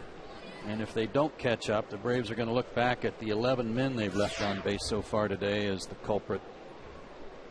And really the series, too. Mm-hmm. Yeah, it's 11. I think I said 9 earlier, so good pickup. That's far, far too many. And in the 9th, Prado, Jones, McCann are the first 3 scheduled. Franklin Morales is a left-hander. And he's the man that has been closing for Colorado. So let's see if he gets the summons. Indeed, he's the man that's up. 2 balls, no strikes to Stewart. Phillies were beaten by the Marlins 2-0 today. So Nate Robertson pitched to beauty, beat Cole Hamels. And Florida 2 days in a row shut down the Phillies offense. Well, before we hand in the National League East title, let's keep in mind that they've gotten off to this good start. Talking about the Phillies against the Astros. Yep. And two 3-game series against the Washington Nationals. Now, the Nationals have been playing a little better baseball. True. However, Phillies have taken advantage of their early schedule. And the stats don't lie either. I mean, Roy Halladay, great pitcher, maybe on his way to a Hall of Fame career. He's 3-0 with a 1.13 ERA. The rest of their staff coming into play today, over 6 for their collective starting 4 other than Halladay. 2 balls, 2 strikes to Stewart, and now a full count. Part of the trouble for the Braves and really every team in this division is, you can look at the Phillies all you want, but you still got to pay attention to the Marlins. Yep. And if you're one of those other 2 teams, you still got to pay attention to the Braves. So I mean, it's you have to give Philly the nod because of the defending champions, but it's tough division for sure. Deep short. Stewart's perfect day is over. O'Flaherty with good work. And now the league's leading hitter, Martin Prado, Chipper Jones, and Brian McCann will try to even it or win.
And it's Carlos Gonzalez again.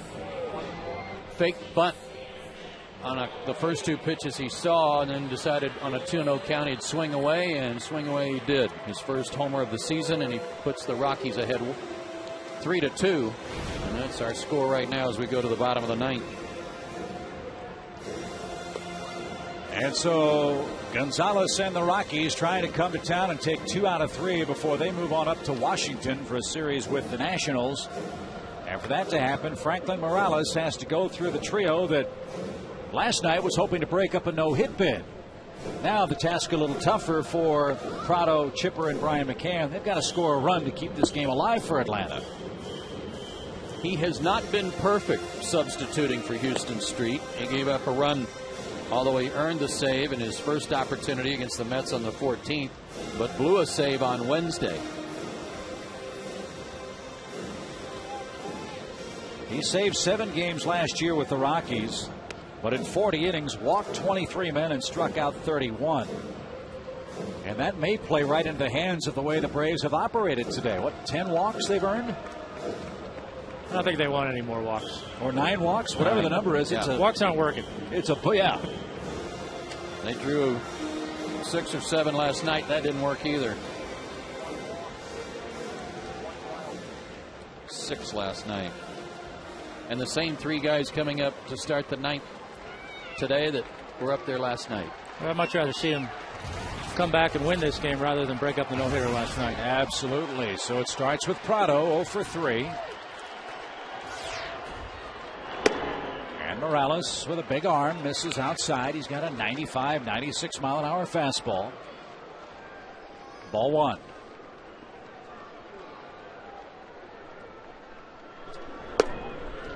And his delivery time is more like one of those guys that he's making no secret about it. He's trying to throw 95. Yeah, well, he's a one-inning guy, so there's nothing to hold on to. He's rearing back and giving you everything he's got and throwing it as hard as he can for 1 inning. And then from 96 to 85. Yeah, that's a big spread to cover right there. You're gearing up for 96, and that 85 might as well look like it's 75. Big arm action, too.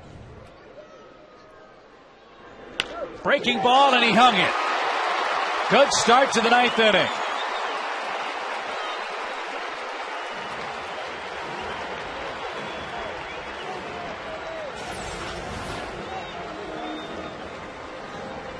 You pitchers amaze me. Yeah, I was just thinking the same thing. Yeah, I'm not real sure what he's trying to accomplish right there. I mean, you threw a fastball by him. You threw a changeup that didn't take a good swing on, and now you're throwing another off-speed pitch, and now this one's coming into the hitter. So even if you do fool him, he's still got a chance to put the barrel of the bat on the ball, which Martin did right there. And now you've got Chipper Jones, who with one swing could end it. We've told you the right side's his best side so far. And he was thinking about ending it with that hack. 0-1.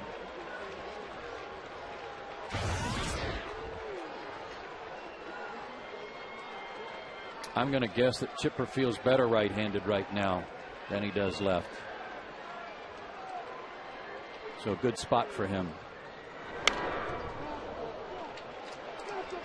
2 good swings on 2 high-powered fastballs. Now let's see what Morales does to shoot himself in the foot again. You are indeed very optimistic, are you not? Rally caps are out.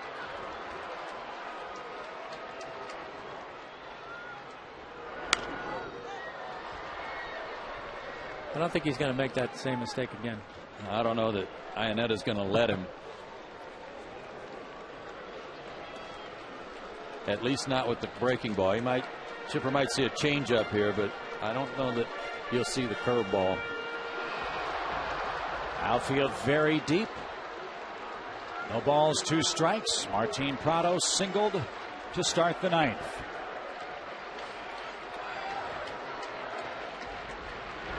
Swing and a drive.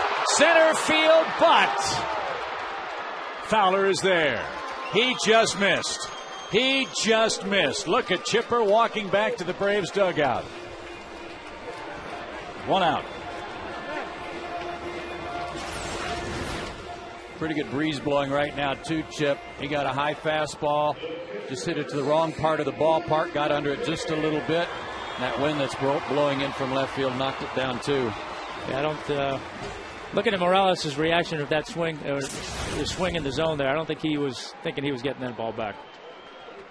He was thinking, thank goodness this wasn't Coors Field. Yeah. So runner at first, 1 away for Brian McCann. He's buzzed inside. Brian 0 for 2 with a couple of walks. Now here's a spot where if Morales makes a mistake and Brian pulls the ball, the wind should help him here. Old Glory starched and blowing straight toward the right field corner. Yeah. Balk. They saying Helton wasn't on the bag. What do we got here?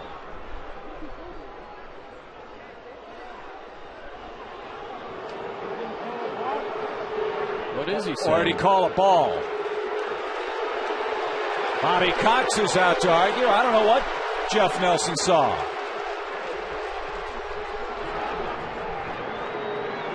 Well, he was calling a ball for some reason going to the mount.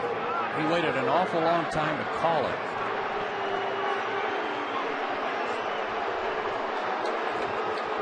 Because I watched his move, Tom, and he did not step toward first. It was maybe halfway between first and home.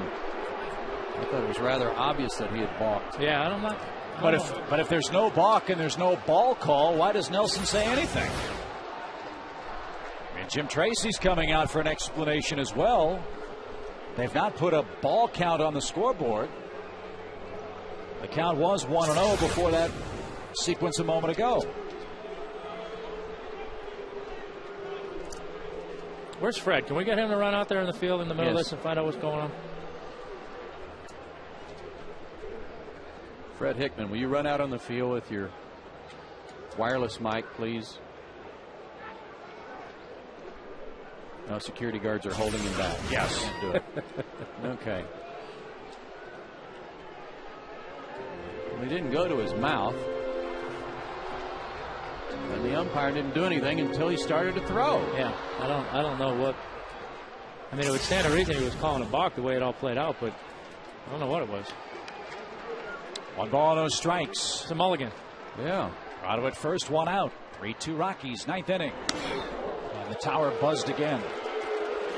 If somebody called timeout, umpires usually throw their hands straight up in the air. But Nelson pointed straight down at the bag. For what reason, I have no idea. Still don't know.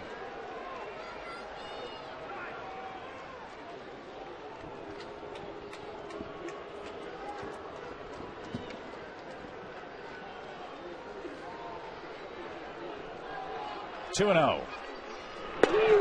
Now they got him. Second base umpire. Now the second base umpire calls the balk. And now Jim Tracy's going to come out and argue this.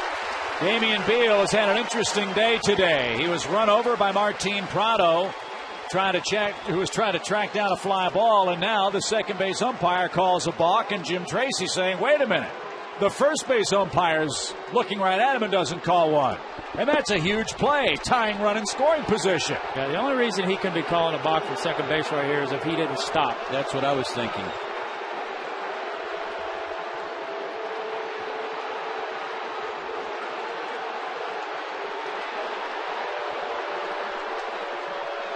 Well, you know, I mean, wasn't a definitive stop, but it's closer than you see a lot of the guys do. Yeah, let's take a look at that. Kind of more of a pause than yeah, it he was a stopped stop. his hands up high, but he never really came set, I would say. Kind of like his elbow flared out before he really came set. Well, that is a huge call in this game. Yeah, the Braves will take it. I don't know if I agree with it, but yeah, we'll take it. Well, and Tracy going irate out there, probably upset more about the timing of it, about with the game on the line here, how you could make a call that was so borderline. Now we'll see if Morales has his composure. 2-0 count. Back our way. Tommy, make the play. Come on, Dave. Here goes your new computer. You got a bad hop. No, there was no confusion. I was on that ball. I just didn't want to run Joe over. 2 balls and a strike. I know what to do when a line drive's coming back at me. Prado runs well at second. Good swing. Now he's kind of caught between that rock and a hard place again, where clearly his fastball is his dominant pitch, but Mac's starting to zone it up a little bit. Does he go to the breaking ball and risk hanging one like he did to Prado? And speaking of Prado, Martin's got to get a good lead out there. Tulowitzki's kind of bird dogging him close to the bag to hold him close, but Martin's got to get as big a lead as he can. There was the breaking ball. That was Bill of the cap high. He tried to throw it like a fastball. He tried to throw it 100 miles an hour. And Iannetta was up out of his crouch ready to catch anything there because he wasn't sure where it was going. 3 balls, 2 strikes. Ross waits next.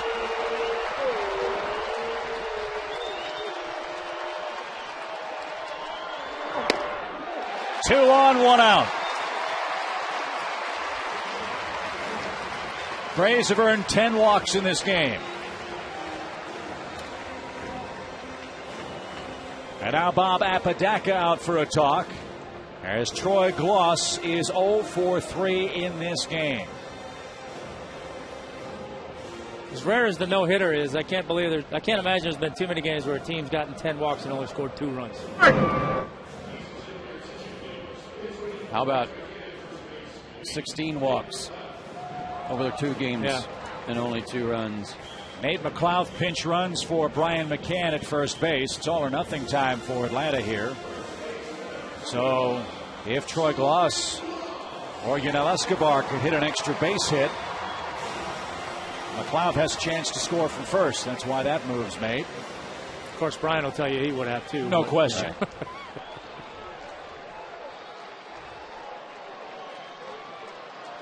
So here's a chance for Gloss. Let's see if he can catch up.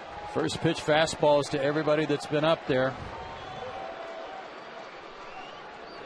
There's one. Ground ball right side. Helton gives ground. Goes to second. Throw to first. Is not in time. Oh, man. Time called. Morales goes crazy. The Rockies thought they had the game ended.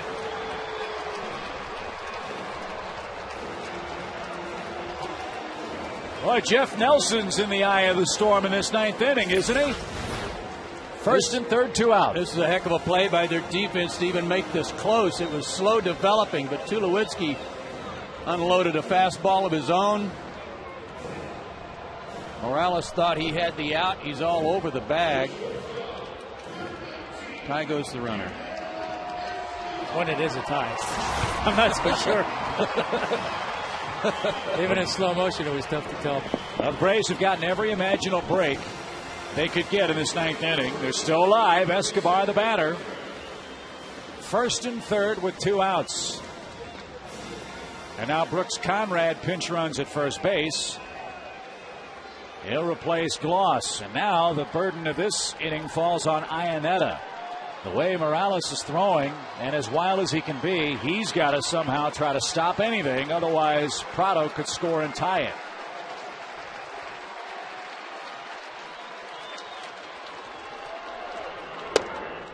Ball one. I'll tell you what, based on that balk he called, he could have just called another one right there. Yeah, he could have. He sure could have. Brooks Conrad represents the winning run. And you'd like to have a nice lead, but not at the risk of getting picked off here. Don't draw any attention to yourself. Let Escobar do his thing at the plate. And then if he finds a gap, then you can run. A lot of room down the left field line. A lot of room in left center. 2-0. You have Jason Hayward waiting on deck. The Rockies don't want to get there, but if they do, it sets up a lefty-lefty matchup, albeit one that could have the bases loaded. 2 balls, no strikes.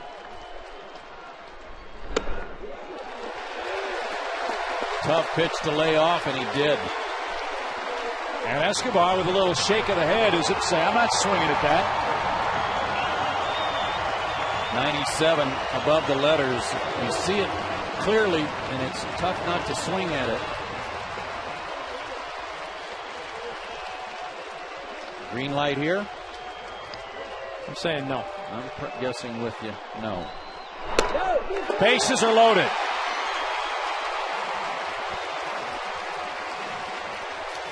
Well, can Jason Hayward have that finely tuned batter's eye for a 20-year-old working again? Remember, the last run the Braves scored came in an identical situation. Bases loaded, 2 outs.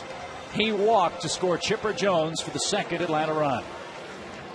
I'm sure he's not interested in another walk and an RBI. He wants to end this thing. And now you have 3 fast runners aboard. And with the outfield playing so deeply, that really could help Brooks Conrad here, who stands at second. Only 2 of them matter. He's been very patient today. No place to put him.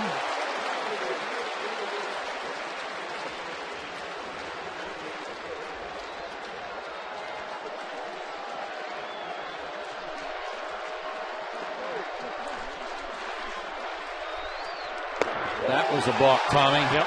Well, it's the same thing he's called earlier. Well, they're not going to call that here, are they? Not saying they shouldn't, but he's not pausing.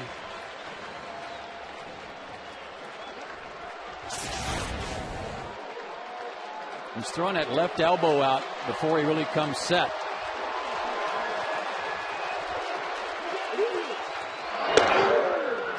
Hayward made him throw a strike. If Morales has something going for him, it's that if he does make a mistake to the middle of the plate, it's at 96 or 97. It's tough to catch up to.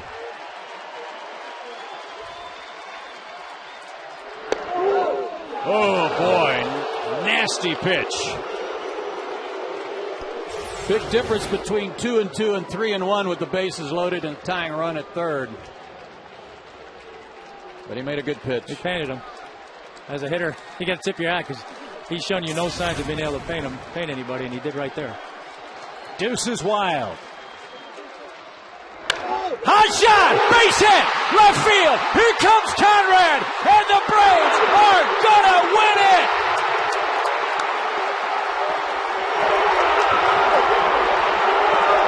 Look at Jason Hayward.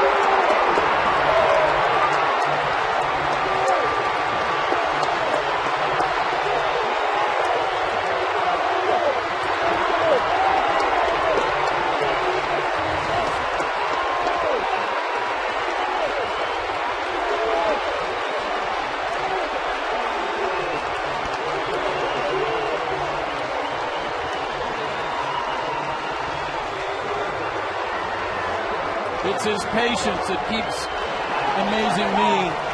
Going up there with a game on the line, still waiting to get a good pitch. And even though he took that one on the corner, there was a brilliant pitcher's pitch.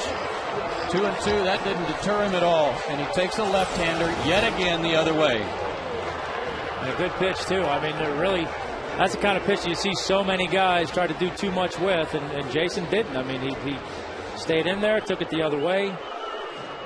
And the legend continues to grow. Unbelievable.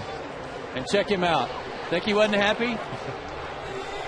Jason Hayward with a 3 RBI day today. We talked about his work this year with the bases loaded in run-scoring situations against left-handers, taking the ball the other way. And at long last, the Braves finally are able to cash in all of those Rockies walks and somehow, some way, get it done in the bottom of the 9th inning and take 2 games out of 3 from Colorado. 4-3 is our final score. Eric O'Flaherty is the winner. Franklin Morales is the loser, and a thrilling way to wrap up Sunday Braves on Fox Sports South. Coming up next, Braves Live here from the ballpark. Stick around for post-game interviews. Bobby Cox and Jason Hayward sound. For Joe Simpson and Tom Glavine, I'm Chip Carey. Braves Live, friends, coming up next. Atlanta wins it 4-3 in a 9th inning thriller.